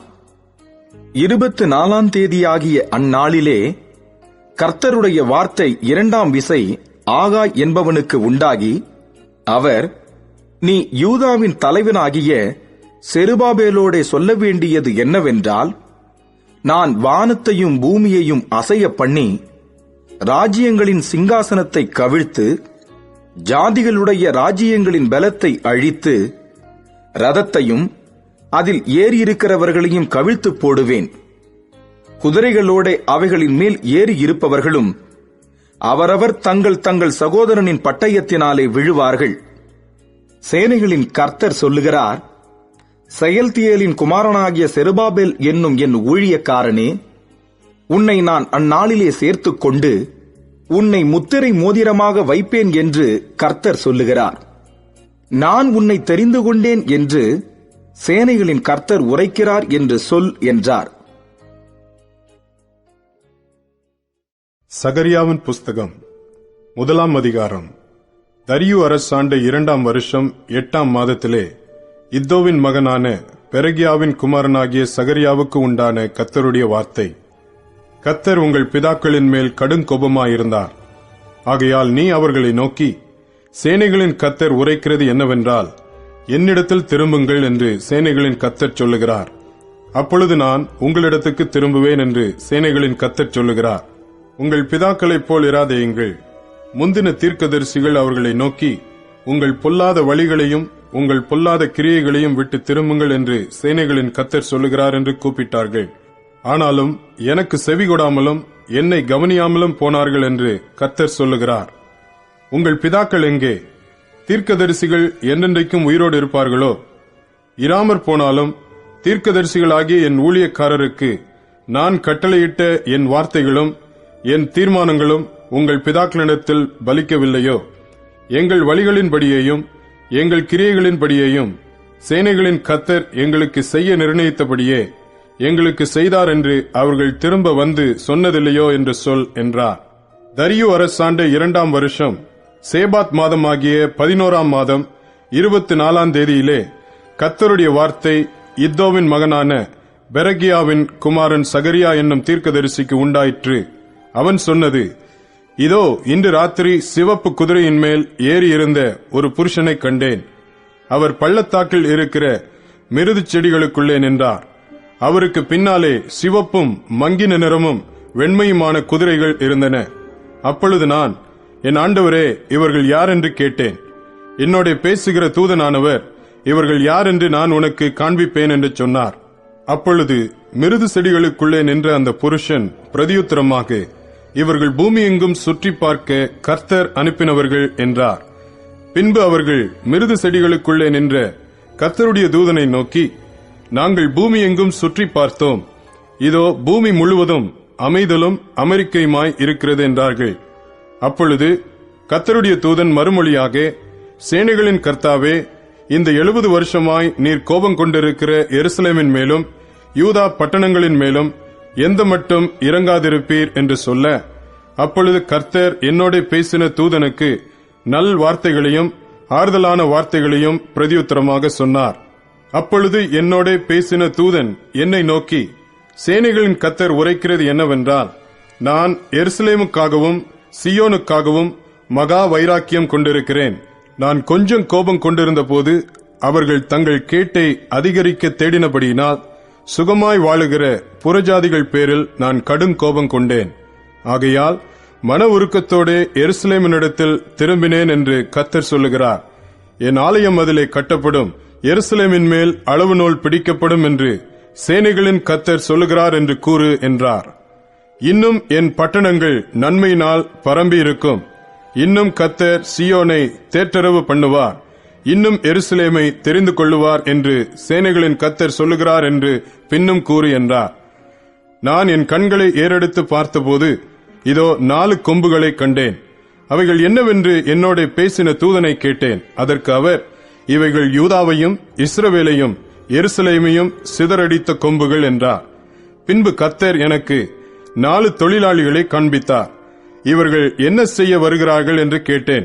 அதற்கு அவர், ஒருவனும் தன் தலையை ஏறெடுக்க கூடாதபடி அந்த கொம்புகள் யூதாவை சிதறடித்ததே, அவைகளுக்கு பயமுறுத்துகிறதற்கும் யூதாவின் தேசத்தை பாழாக்க தங்கள் கொம்பை எடுத்த ஜாதிகளுடைய கொம்புகளை விழத் தள்ளுகிறதற்கும் இவர்கள் வந்தார்கள் என்றார். சகரியா 2ஆம் அதிகாரம். நான் என் கண்களை ஏறெடுத்து பார்த்தபோது இதோ தன் கையிலே அளவு நூல் பிடித்திருந்த ஒரு புருஷனை கண்டேன். நீர் எவ்விடத்துக்கு போகிறீர் என்று கேட்டேன். அதற்கு அவர், எருசலேமின் அகலம் இவ்வளவு என்றும் அதன் நீளம் இவ்வளவு என்றும் அறியும்படி அதை அளக்கிறதற்கு போகிறேன் என்றார். இதோ என்னோட பேசின தூதன் புறப்பட்ட போது வேறொரு தூதன் அவரை சந்திக்கும்படி புறப்பட்டு வந்தான். இவனை அவர் நோக்கி, நீ ஓடி இந்த வாலிபனிடத்தில் சொல்ல வேண்டியது என்னவென்றால், எருசலேம் தன் நடுவிலே கூடும் மனுஷரின் திரளினாலும் மிருக ஜீவன்களின் திரளினாலும் மதிலில்லாத பட்டணங்கள் போல் வாசஸ்தலமாகும். நான் அதற்கு சுற்றிலும் அக்கினி மதிலாயிருந்து அதன் நடுவில் மகிமையாக இருப்பேன் என்று கர்த்தர் சொல்லுகிறார். ஓகோ, நீங்கள் எழும்பி வடதேசத்திலிருந்து ஓடி வாருங்கள் என்று கர்த்தர் சொல்லுகிறார். ஆகாயத்து 4 திசைகளிலும் உங்களை நான் சிதறப் பண்ணினேன் என்று கர்த்தர் சொல்லுகிறார். பாபிலோன் குமாரத்தினிடத்தில் குடியிருக்கிற சீயோனே, உன்னை விடுவித்துக்கொள், பிற்பாடு மகிமை உண்டாகும் என்று சேனைகளின் கர்த்தர் சொல்லுகிறார். உங்களை கொள்ளையிட்ட ஜாதிகளிடத்துக்கு என்னை அனுப்பினார்.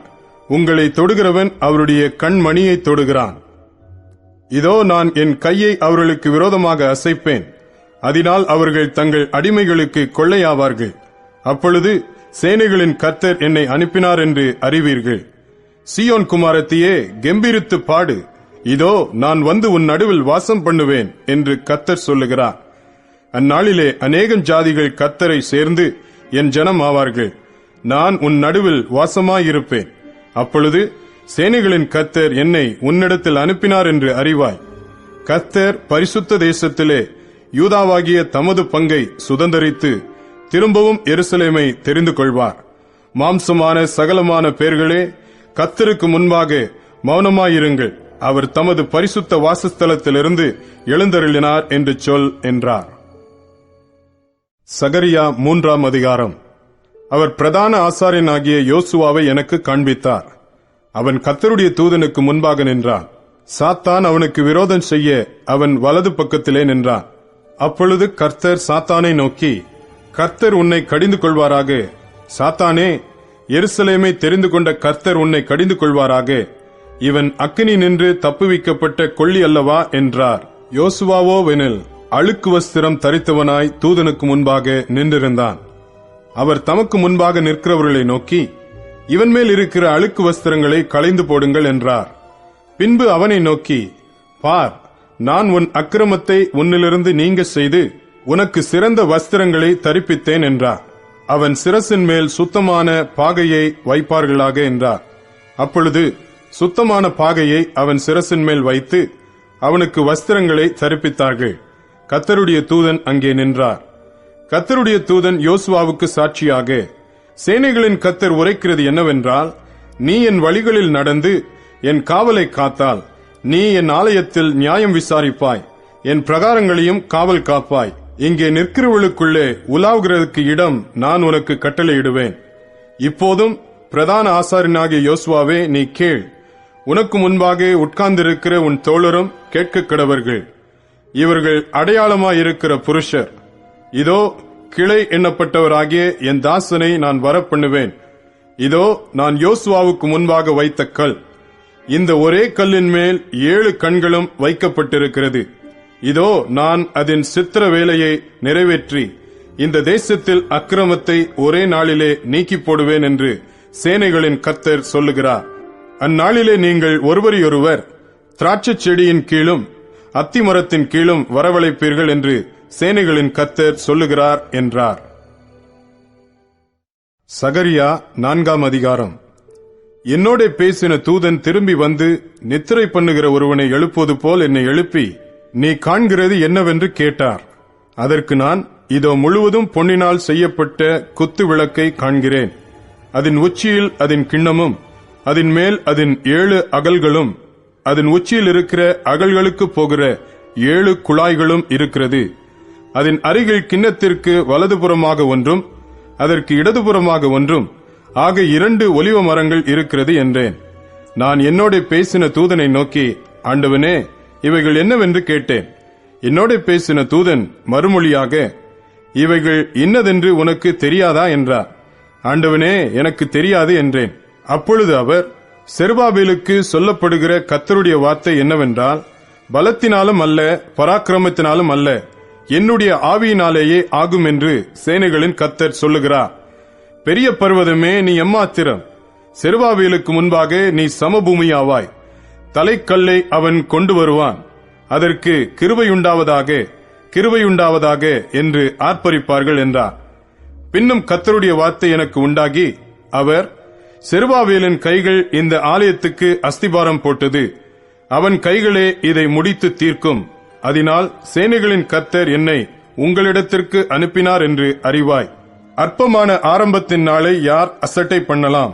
பூமி எங்கும் சுற்றி பார்க்கிறவைகள் ஆகிய கர்த்தருடைய 7 கண்களும் செருபாபேலின் கையில் இருக்கிற தூக்கு நூலை சந்தோஷமாய் பார்க்கிறது என்றார். பின்பு நான் அவரை நோக்கி, குத்து விளக்குக்கு வலதுபுறமாகவும் அதற்கு இடதுபுறமாகவும் இருக்கிற இந்த 2 ஒலிவ மரங்கள் என்னவென்று கேட்டேன்.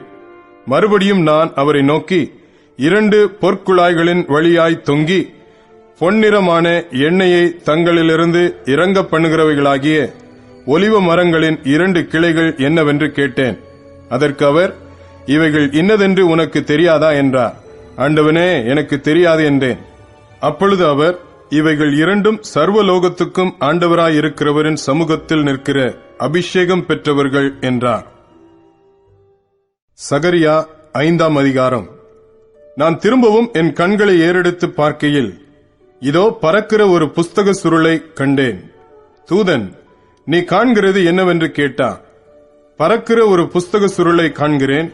அதன் நீளம் 20 முழமும் அதன் அகலம் 10 முழமுமாய் இருக்கிறது என்றேன். அப்பொழுது அவர், இது பூமியின் மீதெங்கும் புறப்பட்டு போகிற சாபம். எந்த திருடனும் அதன் ஒரு புறத்தில் இருக்கிறதின்படியே அழிக்கப்பட்டு போவான். ஆணையிடுகிற எவனும் அதன் மறுபுறத்தில் இருக்கிறதின்படியே அழிக்கப்பட்டு போவான். அது திருடன் வீட்டிலும் என் நாமத்தைக் கொண்டு பொய் ஆணையிடுகிறவன் வீட்டிலும் வந்து அவனவன் வீட்டில் நடுவிலே தங்கி அதை அதன் மரங்களோடும் அதன் கல்லுகளோடும் கூட நிர்மூலமாக்கும்படி அதை புறப்பட்டு போக பண்ணுவேன் என்று சேனைகளின் கர்த்தர் சொல்லுகிறார் என்றார். பின்பு என்னோட பேசின தூதன் வெளியே வந்து என்னை நோக்கி, நீ உன் கண்களை ஏறெடுத்து புறப்பட்டு வருகிறதை என்னவென்று பார் என்றார். அது என்னவென்று கேட்டேன்.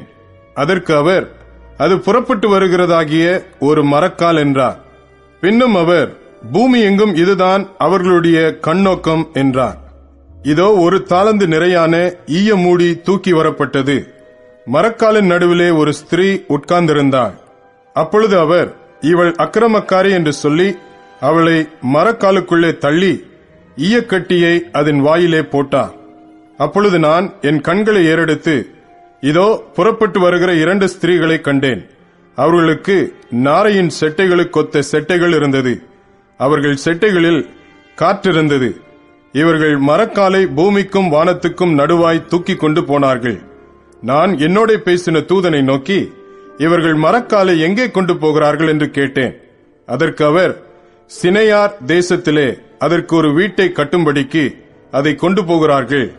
அங்கே அது ஸ்தாபிக்கப்பட்டு தன் நிலையிலே வைக்கப்படும் என்றார்.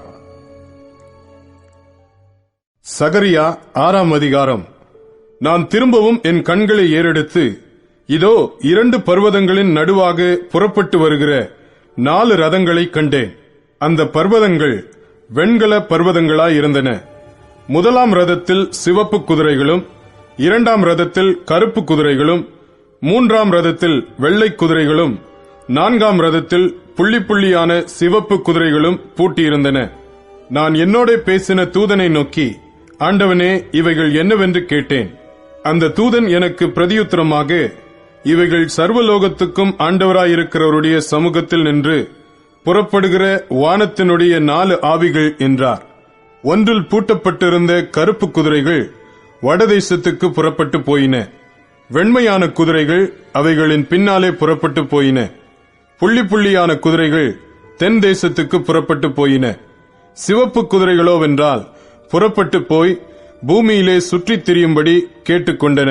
அதற்கு அவர், போய் பூமியில் சுற்றித் திரியுங்கள் என்றார். அப்படியே பூமியிலே சுற்றித் திரிந்தன. பின்பு அவர் என்னை கூப்பிட்டு, பார், வடதேசத்துக்கு புறப்பட்டு போனவைகள் வடதேசத்திலே என் கோபத்தை சாந்தி பண்ணிற்று என்று என்னோட சொன்னார். பின்பு கர்த்தருடைய வார்த்தை எனக்கு உண்டாகி, அவர், சிறையிருப்பின் மனுஷராகிய எல்தாயும் தொபியாவும் யெதாயாவும் பாபிலோனிலிருந்து வந்திருக்கும் அந்நாளிலே நீ போய் செப்பனியாவின் குமாரனாகிய யோசியாவின் வீட்டுக்குள் பிரவேசித்து அங்கே அவர்கள் கையிலே வெள்ளியையும் பொன்னையும் வாங்கி கிரீடங்களை செய்வித்து யோத்சதாக்கின் குமாரனாகிய யோசுவா என்னும் பிரதான ஆசாரியனுடைய சிரசிலே வைத்து அவனோடே சொல்ல வேண்டியது, சேனைகளின் கர்த்தர் உரைக்கிறது என்னவென்றால், இதோ ஒரு புருஷன், அவருடைய நாமம் கிளை என்னப்படும். அவர் தம்முடைய ஸ்தானத்திலிருந்து முளைத்தெழும்பி கர்த்தருடைய ஆலயத்தை கட்டுவார். அவரே கர்த்தருடைய ஆலயத்தை கட்டுவார். அவர் மகிமை பொருந்தினவராய் தம்முடைய சிங்காசனத்தின் மேல் வீற்றிருந்து ஆளுகை செய்வார். தம்முடைய சிங்காசனத்தின் மேல் ஆசாரியராயும் இருப்பார். இவ்விரண்டின் நடுவாக சமாதானத்தின் ஆலோசனை விளங்கும். இந்த கிரீடங்களோவென்றால் கர்த்தருடைய ஆலயத்திலே ஏலேமுக்கும் தொபியாவுக்கும் யெதாயாவுக்கும் செப்பனியாவின் குமாரனாகிய ஏனுக்கும் நினைப்பூட்டுதலுக்கென்று வைக்கப்படுவதாக. தூரத்தில் உள்ளவர்கள் வந்து கர்த்தருடைய ஆலயத்தை கூட இருந்து கட்டுவார்கள். அப்பொழுது சேனைகளின் கர்த்தர் என்னை உங்களிடத்திற்கு அனுப்பினார் என்று அறிந்து கொள்வீர்கள். நீங்கள் உங்கள் தேவனாகிய கர்த்தரின் சத்தத்தை கேட்டு நடந்தீர்களானால் இது நிறைவேறும் என்று சொல் என்றார். சகரியா 7ஆம் அதிகாரம். தரியு ராஜா அரசாண்ட 4ஆம் வருஷம் கிஸ்லே என்னும் 9ஆம் மாதம் 4ஆம் தேதியிலே சகரியாவுக்கு கர்த்தருடைய வார்த்தை உண்டாயிற்று. கர்த்தருடைய சமூகத்தில் விண்ணப்பம் பண்ணவும், நாங்கள் இத்தனை வருஷம் வரையிலே செய்தது போல 5ஆம் மாதத்திலே அழுது ஒடுக்கத்தில் இருக்க வேண்டுமோ என்று சேனைகளுடைய கர்த்தரின் ஆலயத்தில் இருக்கும் ஆசாரியரிடத்திலும் தீர்க்கதரிசிகளிடத்திலும் கேட்கவும், சரெத் சேரும் ரெகெம்மெலேகும் அவனுடைய மனுஷரும் தேவனுடைய ஆலயத்துக்கு அனுப்பப்பட்டார்கள். அப்பொழுது சேனைகளுடைய கர்த்தரின் வார்த்தை எனக்கு உண்டாகி, அவர், நீ தேசத்தின் எல்லா ஜனத்தோடும் ஆசாரியர்களோடும் சொல்ல வேண்டியது என்னவென்றால், நீங்கள் இந்த 70 வருஷமாக 5ஆம் மாதத்திலும் 7ஆம் மாதத்திலும் உபவாசம் பண்ணி துக்கம் கொண்டாடின போது நீங்கள் எனக்கென்று தானா உபவாசம் பண்ணினீர்கள்? நீங்கள் புசிக்கிற போதும் குடிக்கிற போதும் உங்களுக்கென்றல்லவா புசிக்கிறீர்கள், உங்களுக்கென்றல்லவா குடிக்கிறீர்கள்? எருசலேமும் அதை சுற்றிலும் இருந்த பட்டணங்களும் குடி நிறைந்து சுகமாயிருந்த காலத்திலும், தெற்கு நாடும் சமபூமியும் குடியேறி இருந்த காலத்திலும் முன்னிருந்த தீர்க்கதரிசிகளைக் கொண்டு கர்த்தர் கூறின வார்த்தைகள் இவைகள் அல்லவோ என்று சொல் என்றார். பின்பு கர்த்தருடைய வார்த்தை சகரியாவுக்கு உண்டாகி, அவர், சேனைகளின் கர்த்தர் உரைக்கிறது என்னவென்றால், நீங்கள் உண்மையாய் நியாயம் தீர்த்து அவனவன் தன் தன் சகோதரனுக்கு தயவும் இரக்கமும் செய்து விதவையையும் திக்கற்ற பிள்ளையையும் பரதேசியையும் சிறுமையானவனையும் ஒடுக்காமலும், உங்களில் ஒருவனும் தன் சகோதரனுக்கு விரோதமாய் தன் இருதயத்தில் தீங்கு நினையாமலும் இருங்கள் என்றார். அவர்களோ கவனிக்க மனதில்லாமல் தங்கள் தோளை முரட்டுத்தனமாய் விலக்கி கேளாதபடிக்கு தங்கள் செவிகளை அடைத்துக் கொண்டார்கள். வேதத்தையும் சேனைகளின் கர்த்தர் தம்முடைய ஆவியின் மூலமாய் முந்தின தீர்க்கதரிசிகளைக் கொண்டு சொல்லி அனுப்பின வார்த்தைகளையும் கேளாதபடிக்கு தங்கள் இருதயத்தை வைரமாக்கினார்கள். ஆகையால் மகா கடுங்கோபம் சேனைகளின் கர்த்தரிடத்திலிருந்து உண்டாயிற்று. ஆதலால் நான் கூப்பிட்ட போது அவர்கள் எப்படி கேளாமற் போனார்களோ, அப்படியே அவர்கள் கூப்பிட்ட போது நானும் கேளாமல் இருந்தேன் என்று சேனைகளின் கர்த்தர் சொல்லுகிறார். அவர்கள் அறியாத புறஜாதிகளுக்குள்ளே அவர்களை பறக்கடித்தேன். அதனால் அவர்கள் பின் வைத்து போன தேசம் போக்குவரத்தில்லாமல் பாழாய் போயிற்று. அவர்கள் இன்பமான தேசத்தை பாழாய் போக பண்ணினார்கள் என்றார். சகரியா 8ஆம் அதிகாரம். சேனைகளுடைய கர்த்தரின் வார்த்தை உண்டாகி, அவர், நான் சீயோனுக்காக கடும் வைராக்கியம் கொண்டேன், அதற்காக மகா உக்கிரமான வைராக்கியம் கொண்டேன் என்று சேனைகளின் கர்த்தர் சொல்லுகிறார். நான் சீயோனிடத்தில் திரும்பி எருசலேமின் நடுவிலே வாசம் பண்ணுவேன். எருசலேம் சத்திய நகரம் என்றும் சேனைகளுடைய கர்த்தரின் பர்வதம் பரிசுத்த பர்வதம் என்றும் அழைக்கப்படும் என்று கர்த்தர் சொல்லுகிறார். திரும்பவும் எருசலேமின் வீதிகளில் முதிர் வயதினாலே தங்கள் கைகளில் கோலை பிடித்து நடக்கிற கிழவரும் கிழவிகளும் குடியிருப்பார்கள். நகரத்தின் தெருக்களிலே விளையாடுகிற ஆண் பிள்ளைகளும் பெண் பிள்ளைகளும் அதன் வீதிகளில் நிறைந்திருக்கும் என்று சேனைகளின் கர்த்தர் சொல்லுகிறார். சேனைகளின் கர்த்தர் சொல்லுகிறது என்னவென்றால், அது இந்த ஜனத்தில் மீதியானவர்களின் பார்வைக்கு இந்நாட்களில் ஆச்சரியமாயிருந்தாலும் என் பார்வைக்கும் ஆச்சரியமாயிருக்குமோ என்று சேனைகளின் கர்த்தர் சொல்லுகிறார். இதோ கிழக்கு தேசத்திலும் தெற்கு தேசத்திலும் இருந்து என் ஜனங்களை நான் ரட்சித்து அவர்களை அழைத்துக் கொண்டு வருவேன். அவர்கள் எருசலேமின் நடுவிலே குடியிருப்பார்கள். அவர்கள் எனக்கு உண்மையும் நீதியுமான ஜனமாயிருப்பார்கள். நான் அவர்களுக்கு தேவனாயிருப்பேன் என்று சேனைகளின் கர்த்தர் சொல்லுகிறார். சேனைகளுடைய கர்த்தரின் வீடாகிய ஆலயம் கட்டப்படும்படிக்கு அதன் அஸ்திபாரங்கள் போடப்பட்ட நாள் முதற் கொண்டிருக்கிற தீர்க்கதரிசிகளின் வாயினால் இந்த வார்த்தைகளை இந்நாட்களில் கேட்டு வருகிறவர்களே, உங்கள் கைகள் திடப்பட கடவது என்று சேனைகளின் கர்த்தர் சொல்லுகிறார். இந்நாட்களுக்கு முன்னே மனுஷனுடைய வேலையால் பலனுமில்லை, மிருக ஜீவனுடைய வேலையால் பலனுமில்லை. போகிறவனுக்கும் வருகிறவனுக்கும் நெருக்கிடை நிமித்தம் சமாதானமும் இல்லை. எல்லா மனுஷரையும் ஒருவரையொருவர் விரோதிக்கச் செய்தேன்.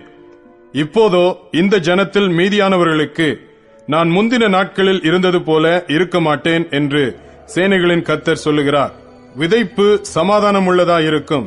திராட்சை செடி தன் கனியை தரும், பூமி தன் பலனை தரும். வானம் தன் பனியை தரும். இந்த ஜனத்தில் மீதியானவர்கள் இதையெல்லாம் சுதந்தரிக்க கட்டளையிடுவேன். சம்பவிப்பதென்னவென்றால், யூதா வம்சத்தாரே, இஸ்ரவேல் வம்சத்தாரே, நீங்கள் புறஜாதிகளுக்குள்ளே சாபமாய் இருந்தது போலவே ஆசீர்வாதமாய் இருக்கும்படி நான் உங்களை ரட்சிப்பேன். பயப்படாதேயுங்கள், உங்கள் கைகள் திடப்பட கடவது.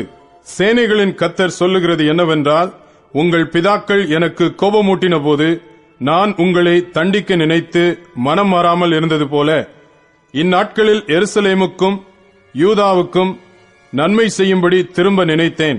பயப்படாதேயுங்கள். நீங்கள் செய்ய வேண்டிய காரியங்கள் என்னவென்றால், அவனவன் பிறனோடே உண்மையை பேசுங்கள். உங்கள் வாசல்களில் சத்தியத்துக்கும் சமாதானத்துக்கும் ஏற்க நியாயம் தீருங்கள்.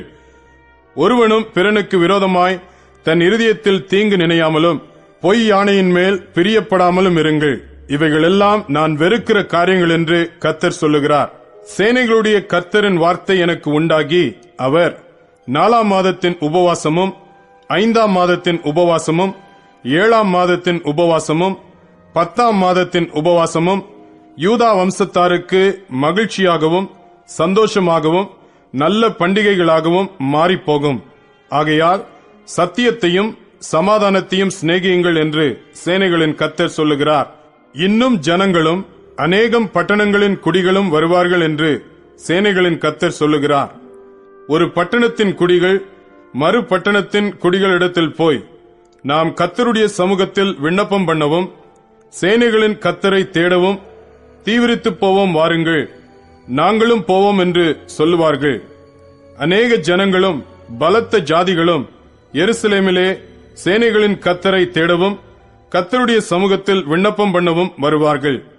அந்நாட்களில் பலவித பாஷைக்காரராகிய புறஜாதியாரில் 10 மனுஷர் ஒரு யூதனுடைய வஸ்திர தொங்கலை பிடித்துக் கொண்டு, தேவன் உங்களோட இருக்கிறார் என்று கேள்விப்பட்டோம், ஆகையால் உங்களோட கூட போவோம் என்று சொல்லி அவனை பற்றிக் கொள்வார்கள் என்று சேனைகளின் கர்த்தர் சொல்லுகிறார் என்றார். சகரியா 9ஆம் அதிகாரம். ஆதிராக் தேசத்துக்கு விரோதமானதும் தமஸ்குவின் மேல் வந்து தங்குவதுமான கர்த்தருடைய வார்த்தையாகிய பாரம் மனுஷரின் கண்களும் இஸ்ரவேலுடைய சகல கோத்திரங்களின் கண்களும் கர்த்தரை நோக்கிக் கொண்டிருக்கும். ஆமாத்தும் மிகவும் ஞானமுள்ள தீருவும் சீதோனும் அதன் எல்லைக்குள்ளாயிருக்கும். தீரு தனக்கு அரணை கட்டி தூளைப் போல் வெள்ளியையும் வீதிகளின் சேற்றைப் போல் பசும் பொன்னையும் சேர்த்து வைத்தது. இதோ ஆண்டவர் அதை தள்ளிவிட்டு சமுத்திரத்தில் அதன் பலத்தை முறித்து போடுவார். அது அக்கினிக்கு இரையாகும். அஸ்கலோன் அதை கண்டு பயப்படும். காத்சாவும் அதை கண்டு மிகவும் துக்கிக்கும். எக்ரோனும் தன் நம்பிக்கை அற்றுப்போனபடியால் மிகவும் பிரலாபிக்கும். காத்சாவில் ராஜா அழிந்து போவான். அஸ்கலோன் குடியற்றிருக்கும். அஸ்தோத்தில் வேசி பிள்ளைகள் வாசம் பண்ணுவார்கள். நான் பெலிஸ்தரின் கர்வத்தை அழிப்பேன். அவனுடைய இரத்தத்தை அவன் வாயிலிருந்தும் அவனுடைய அருவருப்புகளை அவன் பல்லுகளின் நடுவில் இருந்தும் நீக்கிப் போடுவேன். அவனோ நம்முடைய தேவனுக்கென்று மீதியாக வைக்கப்பட்டு யூதாவிலே பிரபுவைப் போல இருப்பான். எக்ரோன் எபூசியனைப் போல இருப்பான். சேனையானது புறப்படும் போதும் திரும்பி வரும்போதும் என் ஆலயம் காக்கப்படும்படி அதை சுற்றிலும் பாளையம் போடுவேன். இனி ஒடுக்குகிறவன் அவர்களிடத்தில் கடந்து வருவதில்லை. அதை என் கண்களினாலே பார்த்துக் கொண்டிருக்கிறேன். சீயோன் குமாரத்தியே மிகவும் களிக்கூறு, எருசலேம் குமாரத்தியே கெம்பீரி. இதோ உன் ராஜா உன்னிடத்தில் வருகிறார்.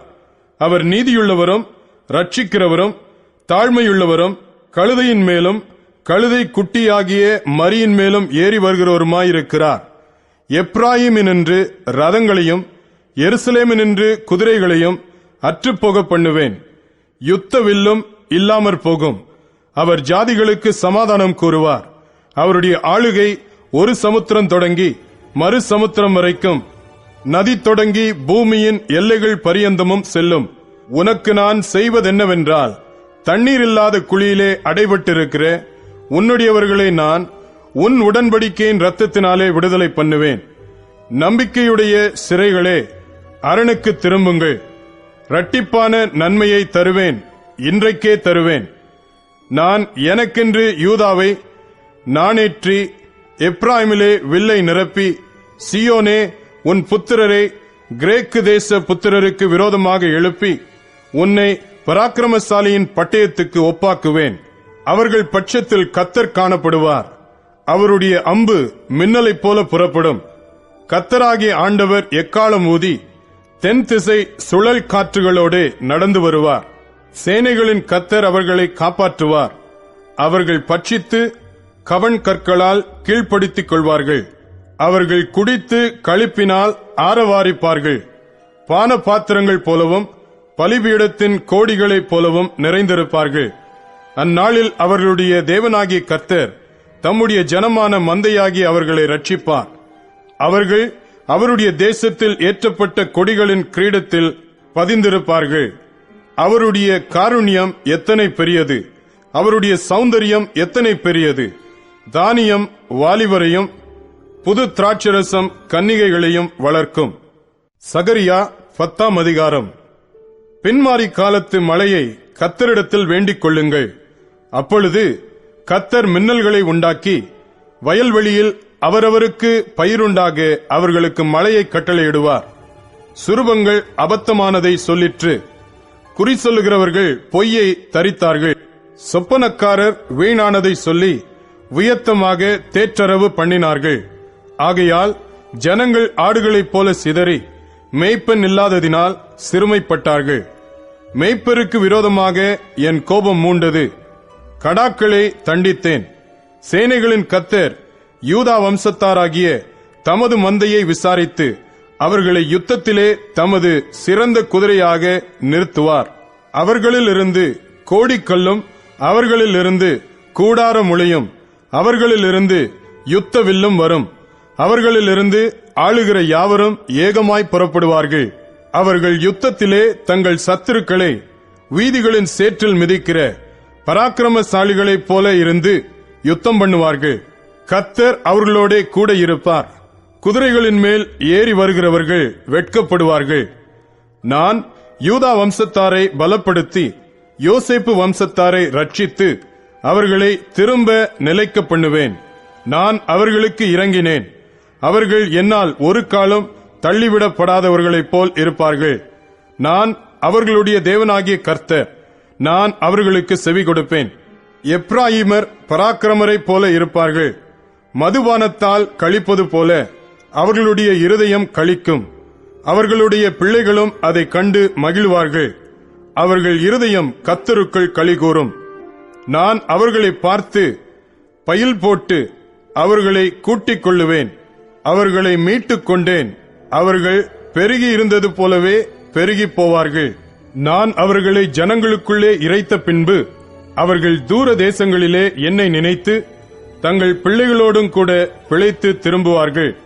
நான் அவர்களை எகிப்து தேசத்திலிருந்து திரும்பி வர பண்ணி அவர்களை அசீரியாவிலிருந்து கூட்டிக் கொண்டு அவர்களை கீலேயாத் தேசத்துக்கும் லீபனோனுக்கும் வர பண்ணுவேன். அவர்களுக்கு இடம் போதாமற் போகும். இடுக்கம் என்கிற சமுத்திரத்தை கடக்கையில் அவர் சமுத்திரத்தின் அலைகளை அடிப்பார். அப்பொழுது நதியின் ஆழங்கள் எல்லாம் வறண்டு போகும். அசீரியாவின் கர்வம் தாழ்த்தப்படும். எகிப்தின் கொடுங்கோல் விலகி போகும். நான் அவர்களை கர்த்தருக்குள் பலப்படுத்துவேன். அவர்கள் அவருடைய நாமத்திலே நடந்து கொள்வார்கள் என்று கர்த்தர் சொல்லுகிறார். சகரியா 11ஆம் அதிகாரம்.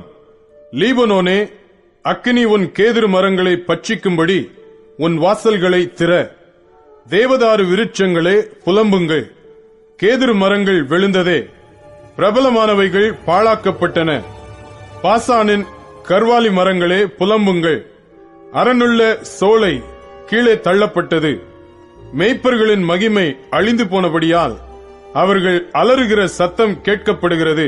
யோர்தானின் பெருமை அழிந்து போனபடியால் பால சிங்கங்கள் கர்ச்சிக்கிற சத்தம் கேட்கப்படுகிறது. என் தேவனாகிய கர்த்தர் சொல்லுகிறது என்னவென்றால், கொலையுண்கிற ஆடுகளை மேய்க்க கடவாய். அவைகளை உடையவர்கள் அவைகளை கொன்று போட்டு தங்களுக்கு குற்றமில்லை என்று எண்ணுகிறார்கள். அவைகளை விற்கிறவர்கள் கர்த்தருக்கு ஸ்தோத்திரம், நாங்கள் ஐஸ்வர்யம் உள்ளவர்களானோம் என்கிறார்கள். அவைகளை மேய்க்கிறவர்கள் அவைகள் மேல் இரக்கம் வைக்கிறதில்லை. நான் இனி தேசத்து குடிகளின் மேல் இரக்கம் வையாமல் மனுஷரில் யாவரையும் அவனவனுடைய அயலான் கையிலும் அவனவனுடைய ராஜாவின் கையிலும் அகப்பட பண்ணுவேன். அவர்கள் தேசத்தை அழித்தும் நான் இவர்களை அவர்கள் கைக்கு தப்புவிப்பதில்லை என்று கர்த்தர் சொல்லுகிறார். கொலையுண்கிற மந்தையாகிய சிறுமைப்பட்ட உங்களை நான் மேய்ப்பேன். நான் 2 கோல்களை எடுத்து ஒன்றிற்கு அனுக்கிரகம் என்றும் ஒன்றிற்கு நிக்கிரகம் என்றும் பெயரிட்டு மந்தையை மேய்த்து ஒரே மாதத்திலே 3 மேய்ப்பரையும் அதம் பண்ணினேன். என் ஆத்துமா அவர்களை அரோசித்தது, அவர்கள் ஆத்துமா என்னையும் வெறுத்தது. இனி நான் உங்களை மேய்ப்பதில்லை. சாகிறது சாகட்டும், அதமாகிறது அதமாகட்டும். மீதியானவைகளோவென்றால் ஒன்றின் மாம்சத்தை ஒன்று தின்னக்கடவது என்று நான் சொல்லி, அனுக்கிரகம் எண்ணப்பட்ட என் கோலை எடுத்து நான் அந்த ஜனங்கள் எல்லாரோடும் பண்ணியிருந்த என் உடன்படிக்கை அற்றுப்போகும்படிக்கு அதை முறித்து போட்டேன். அந்நாளிலே அது அற்றுப்போயிற்று.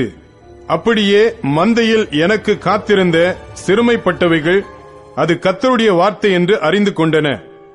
உங்கள் பார்வைக்கு நன்றாய் கண்டால் என் கூலியை தாருங்கள், இல்லாவிட்டால் இருக்கட்டும் என்று அவர்களோட சொன்னேன். அப்பொழுது எனக்கு கூலியாக 30 வெள்ளிக்காசை நிறுத்தார்கள். கர்த்தர் என்னை நோக்கி, அதை குயவனிடத்தில் எறிந்துவிடு என்றார். இதுவே நான் அவர்களால் மதிக்கப்பட்ட மேன்மையான மதிப்பு. நான் அந்த 30 வெள்ளிக்காசை எடுத்து அவைகளை குயவனுக்கென்று கர்த்தருடைய ஆலயத்திலே எறிந்துவிட்டேன். நான் யூதாவுக்கும் இஸ்ரவேலுக்கும் இருக்கிற சகோதர கட்டை அற்றுப்போக பண்ணும்படிக்கு நிக்கிரகம் எண்ணப்பட்ட என் 2ஆம் கோலையும் முறித்தேன். கர்த்தர் என்னை நோக்கி, நீ மதியற்ற ஒரு மேய்ப்பனுடைய ஆயுதங்களை இன்னும் எடுத்துக்கொள். இதோ நான் தேசத்திலே ஒரு மேய்ப்பனை எழும்ப பண்ணுவேன். அவன் அதமாகிறவைகளை பராமரிக்காமலும் சிதறுண்டதை தேடாமலும் நொறுங்குண்டதை குணமாக்காமலும் இளைத்திருக்கிறதை ஆதரிக்காமலும் கொழுத்ததின் மாம்சத்தை தின்று அவைகளுடைய குளம்புகளை உடைத்து போடுவான். மந்தையை கைவிடுகிற அபத்தமான மேய்ப்பனுக்கு ஐயோ! பட்டயம் அவன் புயத்தின் மேலும் அவன் வலது கண்ணின் மேலும் வரும். அவன் புயம் முழுதும் சூம்பிப்போம், அவன் வலது கண் முற்றிலும் இருளடையும் என்றார். சகரியா 12ஆம் அதிகாரம். இஸ்ரவேலை குறித்து கர்த்தர் சொன்ன வார்த்தையின் பாரம். வானங்களை விரித்து பூமியை அஸ்திபாரப்படுத்தி மனுஷனுடைய ஆவியை அவனுக்குள் உண்டாக்குகிற கர்த்தர் சொல்லுகிறது என்னவென்றால், இதோ சுற்றிலும் இருக்கிற எல்லா ஜனங்களுக்கும் நான் எருசலேமை தத்தளிப்பின் பாத்திரமாக்குகிறேன். எருசலேமுக்கு விரோதமாய் போடப்படும் முற்றுகையிலே யூதாவும் அப்படியேயாகும். அந்நாளிலே நான் எருசலேமை சகல ஜனங்களுக்கும் பாரமான கல்லாக்குவேன். அதை கிளப்புகிற யாவரும் சிதைக்கப்படுவார்கள். பூமியிலுள்ள ஜாதிகளெல்லாம் அதற்கு விரோதமாய் கூடிக்கொள்வார்கள். அந்நாளிலே நான் குதிரைகளுக்கெல்லாம் திகைப்பையும் அவைகளின் மேல் ஏறியிருக்கிறவர்களுக்கெல்லாம் புத்தி மயக்கத்தையும் வரப்பண்ணி யூதா வம்சத்தின் மேல் என் கண்களை திறந்து வைத்து ஜனங்களுடைய எல்லா குதிரைகளுக்கும் குருட்டாட்டத்தை உண்டு பண்ணுவேன் என்று கர்த்தர் சொல்லுகிறார். எருசலேமின் குடிகள் சேனைகளின் கர்த்தராகிய தங்கள் தேவனுடைய துணையினால் எங்களுக்கு பலனானவர்கள் என்று அப்போது யூதாவின் தலைவர் தங்கள் இருதயத்திலே சொல்லுவார்கள். அந்நாளிலே யூதாவின் தலைவரை விறகுகளுக்குள்ளே எரிகிற அக்கினி அடுப்புக்கும் வைக்கோல் கட்டுகளுக்குள்ளே எரிகிற தீவட்டிக்கும் ஒப்பாக்குவேன். அவர்கள் வலதுபுறமும் இடதுபுறமுமாக புறப்பட்டு சுற்றிலும் இருக்கிற எல்லா ஜனங்களையும் பட்சிப்பார்கள். எருசலேம் திரும்பவும் தன் ஸ்தானமாகிய எருசலேமிலே குடியேற்றப்பட்டிருக்கும். தாவீது வம்சத்தாரின் மகிமையும் எருசலேமின் குடிகளுடைய மகிமையும் யூதாவின் மேல் தன்னை உயர்த்தாதபடிக்கு கர்த்தர் யூதாவின் கூடாரங்களை முதல் ரட்சிப்பார். அந்நாளிலே கர்த்தர் எருசலேமின் குடிகளை காப்பாற்றுவார். அவர்களில் தள்ளாடினவன் அந்நாளிலே தாவீதைப் போல இருப்பான். தாவீது குடும்பத்தார் அவர்களுக்கு முன்பாக தேவனைப் போலும் கர்த்தருடைய தூதனைப் போலும் இருப்பார்கள். அந்நாளிலே எருசலேமுக்கு விரோதமாய் வருகிற எல்லா ஜாதிகளையும் அழிக்க பார்ப்பேன். நான் தாவீது குடும்பத்தாரின் மேலும் எருசலேம் குடிகளின் மேலும் கிருபையின் ஆவியையும் விண்ணப்பங்களின் ஆவியையும் ஊற்றுவேன். அப்பொழுது அவர்கள் தாங்கள் குத்தின என்னை நோக்கி பார்த்து, ஒருவன் தன் ஒரே பேரானவனுக்காக புலம்புகிறது போல எனக்காக புலம்பி, ஒருவன் தன் தலைச்சன் பிள்ளைக்காக துக்கிக்கிறது போல எனக்காக மனங்கசந்து துக்கிப்பார்கள். அந்நாளிலே மெகிதோன் பட்டணத்து பள்ளத்தாக்கின் ஊராகிய ஆதாத்ரிமோனின் புலம்பலை போல எருசலேமின் புலம்பல் பெரிதாயிருக்கும். தேசம் புலம்பிக் கொண்டிருக்கும். ஒவ்வொரு வம்சமும் தனித்தனியாக புலம்பும். தாவீது குடும்பத்தார் தனியையும் அவர்கள் ஸ்திரீகள் தனியையும், நாத்தான் குடும்பத்தார் தனியையும் அவர்கள் ஸ்திரீகள் தனியையும், லேவி குடும்பத்தார் தனியையும் அவர்கள் ஸ்திரீகள் தனியையும், சீமேயி குடும்பத்தார் தனியையும் அவர்கள் ஸ்திரீகள் தனியையும், மற்றும் உண்டான சகல குடும்பங்களிலும் ஒவ்வொரு குடும்பத்தின் மனுஷர் தனித்தனியையும் அவர்களுடைய ஸ்திரீகள் தனித்தனியையும் புலம்புவார்கள். சகரியா 13ஆம் அதிகாரம். அந்நாளிலே பாவத்தையும் அழுக்கையும் நீக்க தாவீதின் குடும்பத்தாருக்கும் எருசலேமின் குடிகளுக்கும் திறக்கப்பட்ட ஒரு ஊற்று உண்டாயிருக்கும். அந்நாளிலே நான் விக்கிரகங்களின் பேரும் தேசத்தில் இராதபடிக்கு அழிப்பேன். அவைகள் இனி நினைக்கப்படுவதில்லை. தரிசனம் சொல்லுகிறவர்களையும் அசுத்த ஆவியையும் தேசத்திலிருந்து போய்விடவும் பண்ணுவேன் என்று சேனைகளின் கர்த்தர் சொல்லுகிறார். இனி ஒருவன் தரிசனம் சொன்னால் அவனை பெற்ற அவன் தகப்பனும் அவன் தாயும் அவனை நோக்கி, நீ கர்த்தருடைய நாமத்தை கொண்டு பொய் பேசுகிறபடியால் நீ உயிரோடு இருக்கப்படாது என்று சொல்லி, அவனை பெற்ற அவன் தகப்பனும் அவன் தாயும் அவன் தரிசனம் சொல்லும்போது அவனை குத்தி போடுவார்கள். அந்நாளிலே தரிசனம் சொல்லுகிற அவனவன் தான் சொன்ன தரிசனத்தினால் வெட்கப்பட்டு பொய் சொல்லும்படிக்கு இனி மயிர் போர்வையை போர்த்துக் கொள்ளாமல், நான் தரிசனம் சொல்லுகிறவன் அல்ல, நான் நிலத்தை பயிரிடுகிறவன், என் சிறு வயது முதல் ஒருவன் என்னை வேலை கொண்டான் என்பான். அப்பொழுது ஒருவன் அவனை நோக்கி, உன் கைகளில் இருக்கிற இந்த வடுக்கள் ஏதென்று கேட்டால், என் சிநேகிதரின் வீட்டிலே காயப்பட்டதினால் உண்டானவைகள் என்பான். பட்டயமே, என் மெய்ப்பன் மேலும் என் தோழனாகிய புருஷன் மேலும் எழும்பு என்று சேனைகளின் கர்த்தர் சொல்லுகிறார். மேய்ப்பனை வெட்டு, அப்பொழுது ஆடுகள் சிதறி போகும். ஆனாலும் என் கரத்தை சிறுவர் மேல் திரும்ப வைப்பேன். தேசமெங்கும் சம்பவிக்கும் காரியம் என்னவென்றால், அதில் இருக்கிற 2 பங்கு மனுஷர் சங்கரிக்கப்பட்டு மாண்டு போவார்கள். 3ஆம் பங்கோ அதில் மீதியாயிருக்கும். அந்த 3ஆம் பங்கை நான் அக்கினிக்குட்பட பண்ணி, வெள்ளியை உருக்குகிறது போல அவர்களை உருக்கி, பொன்னை புடமிடுகிறது போல அவர்களை புடமிடுவேன். அவர்கள் என் நாமத்தை தொழுது கொள்வார்கள். நான் அவர்கள் விண்ணப்பத்தை கேட்பேன். இது என் ஜனம் என்று நான் சொல்லுவேன். கர்த்தர் என் தேவன் என்று அவர்கள் சொல்லுவார்கள். சகரியா 14ஆம் அதிகாரம்.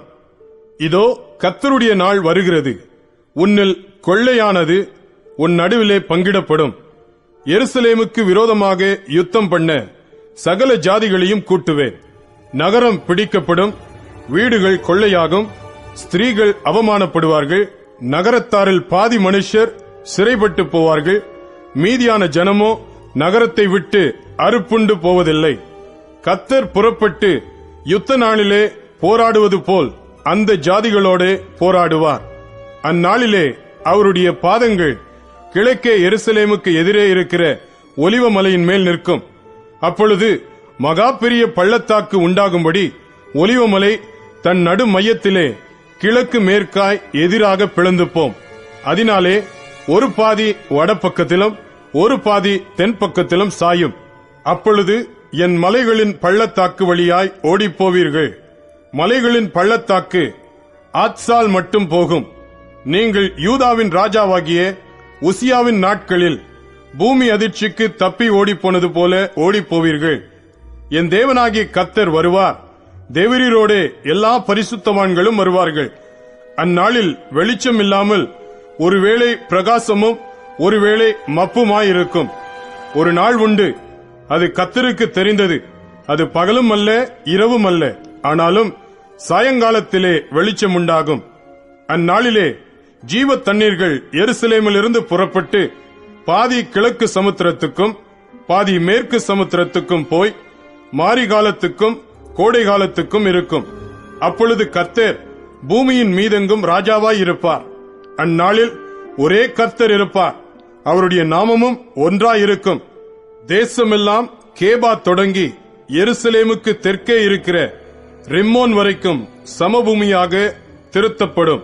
எருசலேமோ உயர்ந்ததாகி தன் ஸ்தானத்திலே பென்யமீன் வாசல் தொடங்கி முதல் வாசல் என்கிற ஸ்தலம் மட்டும் கோடி வாசல் வரைக்கும் அனானேயேல் கோபுரம் துவக்கி ராஜாவின் திராட்சை ஆலைகள் மட்டும் குடியேற்றப்பட்டிருக்கும். அதிலே ஜனங்கள் வாசம் பண்ணுவார்கள். இனி சங்கரிப்பில்லாமல் எருசலேம் சுகமாய் தங்கியிருக்கும். எருசலேமுக்கு விரோதமாக யுத்தம் பண்ணின எல்லா ஜனங்களையும் கர்த்தர் வாதிக்கும் வாதையாவது, அவர்கள் காலூன்றி நிற்கையிலும் அவர்களுடைய சதை அழிந்து போகும். அவர்கள் கண்கள் தங்கள் குழிகளிலே கெட்டுப் போகும். அவர்கள் நாவு அவர்கள் வாயிலே அழுகி போகும். அந்நாளிலே கர்த்தரால் பெரிய கலக்கம் அவர்களுக்குள் உண்டாகும். அவனவன் தன் தன் அயலானின் கையை பிடிப்பான். அவனவனுடைய கை அவனவன் அயலானுடைய கைக்கு விரோதமாக எழும்பும். யூதாவும் எருசலேமிலே யுத்தம் பண்ணும். அப்பொழுது சுற்றிலும் இருக்கிற சகல ஜாதிகளுடைய ஆஸ்தியாகிய பொன்னும் வெள்ளியும் வஸ்திரங்களும் மகா திரளாக கூட்டப்படும். அந்த பாளையங்களில் இருக்கும் குதிரைகள், கோவேறு கழுதைகள், ஒட்டகங்கள், கழுதைகள் முதலான எல்லா மிருக ஜீவன்களுக்கும் வரும் வாதையும் அந்த வாதையைப் போலவே இருக்கும். பின்பு எருசலேமுக்கு விரோதமாக வந்திருந்த எல்லா ஜாதிகளிலும் மீதியான யாவரும் சேனைகளின் கர்த்தராகிய ராஜாவை தொழுது கொள்ளும்படிக்கும் கூடார பண்டிகையை ஆசரிக்கும்படிக்கும் வருஷா வருஷம் வருவார்கள். அப்பொழுது பூமியின் வம்சங்களில் சேனைகளின் கர்த்தராகிய ராஜாவை தொழுது கொள்ள எருசலேமுக்கு வராதவர்கள் எவர்களோ அவர்கள் மேல் மழை வருஷிப்பதில்லை. மழை வருஷிக்காத எகிப்தின் வம்சம் வராமலும் சேராமலும் போனால் கூடார பண்டிகையை ஆசரிக்க வராத ஜாதிகளே, கர்த்தர் வாதிக்கும் வாதையே அவர்கள் மேலும் வரும். இது எகிப்தருடைய பாவத்துக்கும் கூடார பண்டிகையை ஆசரிக்க வராத சகல ஜாதிகளுடைய பாவத்துக்கும் வரும் ஆக்கினை. அந்நாளிலே குதிரைகளின் மணிகளிலே கர்த்தருக்கு பரிசுத்தம் என்னும் விலாசம் எழுதியிருக்கும். கர்த்தருடைய ஆலயத்தில் உள்ள பானைகள் பலிபீடத்துக்கு முன்பாக இருக்கிற பாத்திரங்களைப் போல் இருக்கும். அப்பொழுது எருசலேமிலும் யூதாவிலும் உள்ள எல்லா பானைகளும் சேனைகளின் கர்த்தருக்கு பரிசுத்தமாயிருக்கும். பலியிடுகிற யாவரும் வந்து அவைகளில் எடுத்து அவைகளில் சமைப்பார்கள். அந்நாள் முதல் சேனைகளுடைய கர்த்தரின் ஆலயத்திலே யாதொரு கானானியனும் இருப்பதில்லை. மல்கியா தீர்க்கதரிசியின் புஸ்தகம் 1 அதிகாரம். மல்கியாவை கொண்டு கர்த்தர் இஸ்ரவேலுக்கு சொன்ன வார்த்தையின் பாரம். நான் உங்களை சிநேகித்தேன் என்று கர்த்தர் சொல்லுகிறார். அதற்கு நீங்கள், எங்களை எப்படி சிநேகித்தீர் என்கிறீர்கள். கர்த்தர் சொல்லுகிறார், ஏசா யாக்கோபுக்கு சகோதரன் அல்லவோ? ஆகிலும் யாக்கோபை நான் சிநேகித்தேன், ஏசாவையோ நான் வெறுத்தேன். அவனுடைய மலைகளை பாழும், அவனுடைய சுதந்திரத்தை வனாந்தரத்தில் உள்ள வலு சர்ப்பங்களின் தாவும் ஆக்கினேன். ஏதோமியர், நாம் எளிமைப்பட்டோம், ஆனாலும் பாழானவைகளை திரும்ப கட்டுவோம் என்று சொல்லுகிறார்கள். அதற்கு கர்த்தர், அவர்கள் கட்டுவார்கள், நான் இடிப்பேன். அவர்கள் துன்மார்க்கத்தின் எல்லை என்றும் கர்த்தர் என்றைக்கும் சினம் வைக்கிற ஜனம் என்றும் சொல்லப்படுவார்கள் என்கிறார். இதை உங்கள் கண்கள் காணும். அப்பொழுது நீங்கள், கர்த்தர் இஸ்ரவேலுடைய எல்லை துவக்கி மகிமைப்படுத்தப்படுவார் என்பீர்கள். குமாரன் தன் பிதாவையும் ஊழியக்காரன் தன் எஜமானையும் கணம் பண்ணுகிறார்களே. நான் பிதாவானால் என் கணம் எங்கே? நான் எஜமானானால் எனக்கு பயப்படும் பயம் எங்கே என்று சேனைகளின் கர்த்தர் தமது நாமத்தை அசட்டை பண்ணுகிற ஆசாரியர்களாகிய உங்களை கேட்கிறார். அதற்கு நீங்கள், உமது நாமத்தை எதினாலே அசட்டை பண்ணினோம் என்கிறீர்கள். என் பீடத்தின் மேல் அசுத்தமான அப்பத்தை படைக்கிறதினாலேயே. ஆனாலும் உம்மை எதினாலே அசுத்தப்படுத்தினோம் என்கிறீர்கள். கர்த்தருடைய பந்தி எண்ணமற்று போயிற்றென்று நீங்கள் சொல்லுகிறதினாலேயே. நீங்கள் கண் ஊனமானதை பலியிடக் கொண்டு வந்தாலும் அது பொல்லாப்பல்ல. நீங்கள் கால் ஊனமானதையும் நசல் பிடித்ததையும் கொண்டு வந்தாலும் அது பொல்லாப்பல்ல என்கிறீர்களே. அதை நீ உன் அதிபதிக்கு செலுத்து. அவன் உன்மேல் பிரியமாயிருப்பானோ? உன் முகத்தை பார்ப்பானோ என்று சேனைகளின் கர்த்தர் கேட்கிறார். இப்போதும் தேவனுடைய சமூகத்தை நோக்கி கெஞ்சுங்கள், அப்பொழுது நம்மேல் இறங்குவார். இது உங்களாலே வந்த காரியம், அவர் உங்களை அங்கீகரிப்பாரோ என்று சேனைகளின் கர்த்தர் கேட்கிறார். உங்களில் எவன் கூலி இல்லாமல் கதவுகளை பூட்டுவான்? என் பலிப்பீடத்தின் மேல் அக்கினியை கூலி இல்லாமல் கொளுத்தவும் மாட்டீர்கள். உங்கள் பேரில் எனக்கு பிரியமில்லை என்று சேனைகளின் கர்த்தர் சொல்லுகிறார்.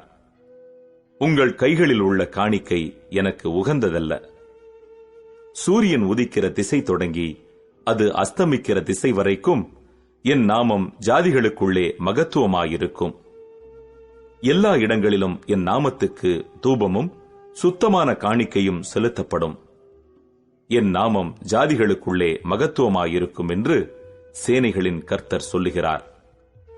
நீங்களோ கர்த்தருடைய பந்தி அசுத்தமானது என்றும் அதன் ஆகாரமாகிய அதன் பலன் அற்பமானது என்றும் சொல்லுகிறதினாலே என் நாமத்தை பரிசுத்த குலைச்சலாக்குகிறீர்கள். இதோ இது எவ்வளவு வருத்தம் என்று சொல்லி அதை ஒரு திறனமாய் பேசி பீருண்டதையும் கால் ஊனமானதையும் நசல் கொண்டதையும் கொண்டு வந்து காணிக்கையாக செலுத்துகிறீர்கள் என்று சேனைகளின் கர்த்தர் சொல்லுகிறார். அதை உங்கள் கைகளில் அங்கீகரித்துக் கொள்வேனோ என்று கர்த்தர் கேட்கிறார். தன் மந்தையில் கடா இருக்கையில் கெட்டுப்போனதை ஆண்டவருக்கு நேர்ந்து கொண்டு பலியிடுகிற கவடஸ்தன் சபிக்கப்பட்டவன். என் நாமம் ஜாதிகளுக்குள்ளே பயங்கரமாயிருக்கும். நான் மகத்துவமான ராஜா என்று சேனைகளின் கர்த்தர் சொல்லுகிறார். மல்கியா 2ஆம் அதிகாரம். இப்போதும் ஆசாரியர்களே, இந்த கட்டளை உங்களுக்குரியது. நீங்கள் கேளாமலும் என் நாமத்துக்கு மகிமையை செலுத்தும்படி இதை சிந்தியாமலும் இருந்தால் நான் உங்களுக்குள்ளே சாபத்தை அனுப்பி உங்கள் ஆசீர்வாதங்களையும் சாபமாக்குவேன். ஆம், நீங்கள் அதை சிந்தியாமற் போனதினால் அவைகளை சபித்தேன் என்று சேனைகளின் கர்த்தர் சொல்லுகிறார். இதோ, நான் உங்களுடைய பயிரை கெடுத்து உங்கள் பண்டிகைகளின் சாணியையே உங்கள் முகங்களில் இறைப்பேன். அதனோடு கூட நீங்களும் தள்ளுபடியாவீர்கள். லேவியோடே பண்ணின என் உடன்படிக்கை நிலைத்திருக்கும்படிக்கு இந்த கட்டளையை உங்களிடத்திற்கு அனுப்பினேன் என்கிறதை அப்பொழுது அறிந்து கொள்வீர்கள் என்று சேனைகளின் கர்த்தர் சொல்லுகிறார். அவனோடே பண்ணின என் உடன்படிக்கை ஜீவனும் சமாதானமுமாக இருந்தது. அவன் எனக்கு பயப்படும் பயத்தோடே இருக்க வேண்டும் என்று இவைகளை அவனுக்கு கட்டளையிட்டேன். அப்படியே அவன் என் நாமத்துக்கு பயந்தும் இருந்தான். சத்திய வேதம் அவன் வாயில் இருந்தது. அவனுடைய உதடுகளில் அநியாயம் காணப்படவில்லை. அவன் என்னோடே சமாதானமும் யதார்த்தமுமாய் சஞ்சரித்து அநேகரை அக்கிரமத்தினின்று திருப்பினான். ஆசாரியனுடைய உதடுகள் அறிவை காக்க வேண்டும். வேதத்தை அவன் வாயிலே தேடுவார்களே. அவன் சேனைகளுடைய கர்த்தரின் தூதன். நீங்களோ வழியை விட்டு விலகி அநேகரை வேதத்தை குறித்து இடரப் பண்ணினீர்கள். லேவியின் உடன்படிக்கையை கெடுத்து போட்டீர்கள் என்று சேனைகளின் கர்த்தர் சொல்லுகிறார்.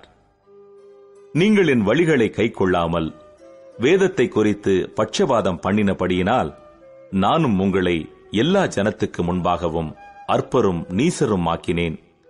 நம் எல்லாருக்கும் ஒரே பிதா இல்லையோ? ஒரே தேவன் நம்மை சிருஷ்டித்ததில்லையோ? நாம் நம்முடைய பிதாக்களின் உடன்படிக்கையை பரிசுத்த குலைச்சலாக்கி அவனவன் தன் தன் சகோதரனுக்கு துரோகம் பண்ணுவானேன். யூதா ஜனங்கள் துரோகம் பண்ணினார்கள். இஸ்ரவேலிலும் எருசலேமிலும் அருவருப்பான காரியம் செய்யப்பட்டது. கர்த்தர் சிநேகிக்கிற பரிசுத்தத்தை யூதா ஜனங்கள் பரிசுத்த குலைச்சலாக்கி அந்நிய தேவதையின் குமாரத்திகளை விவாகம் பண்ணினார்கள்.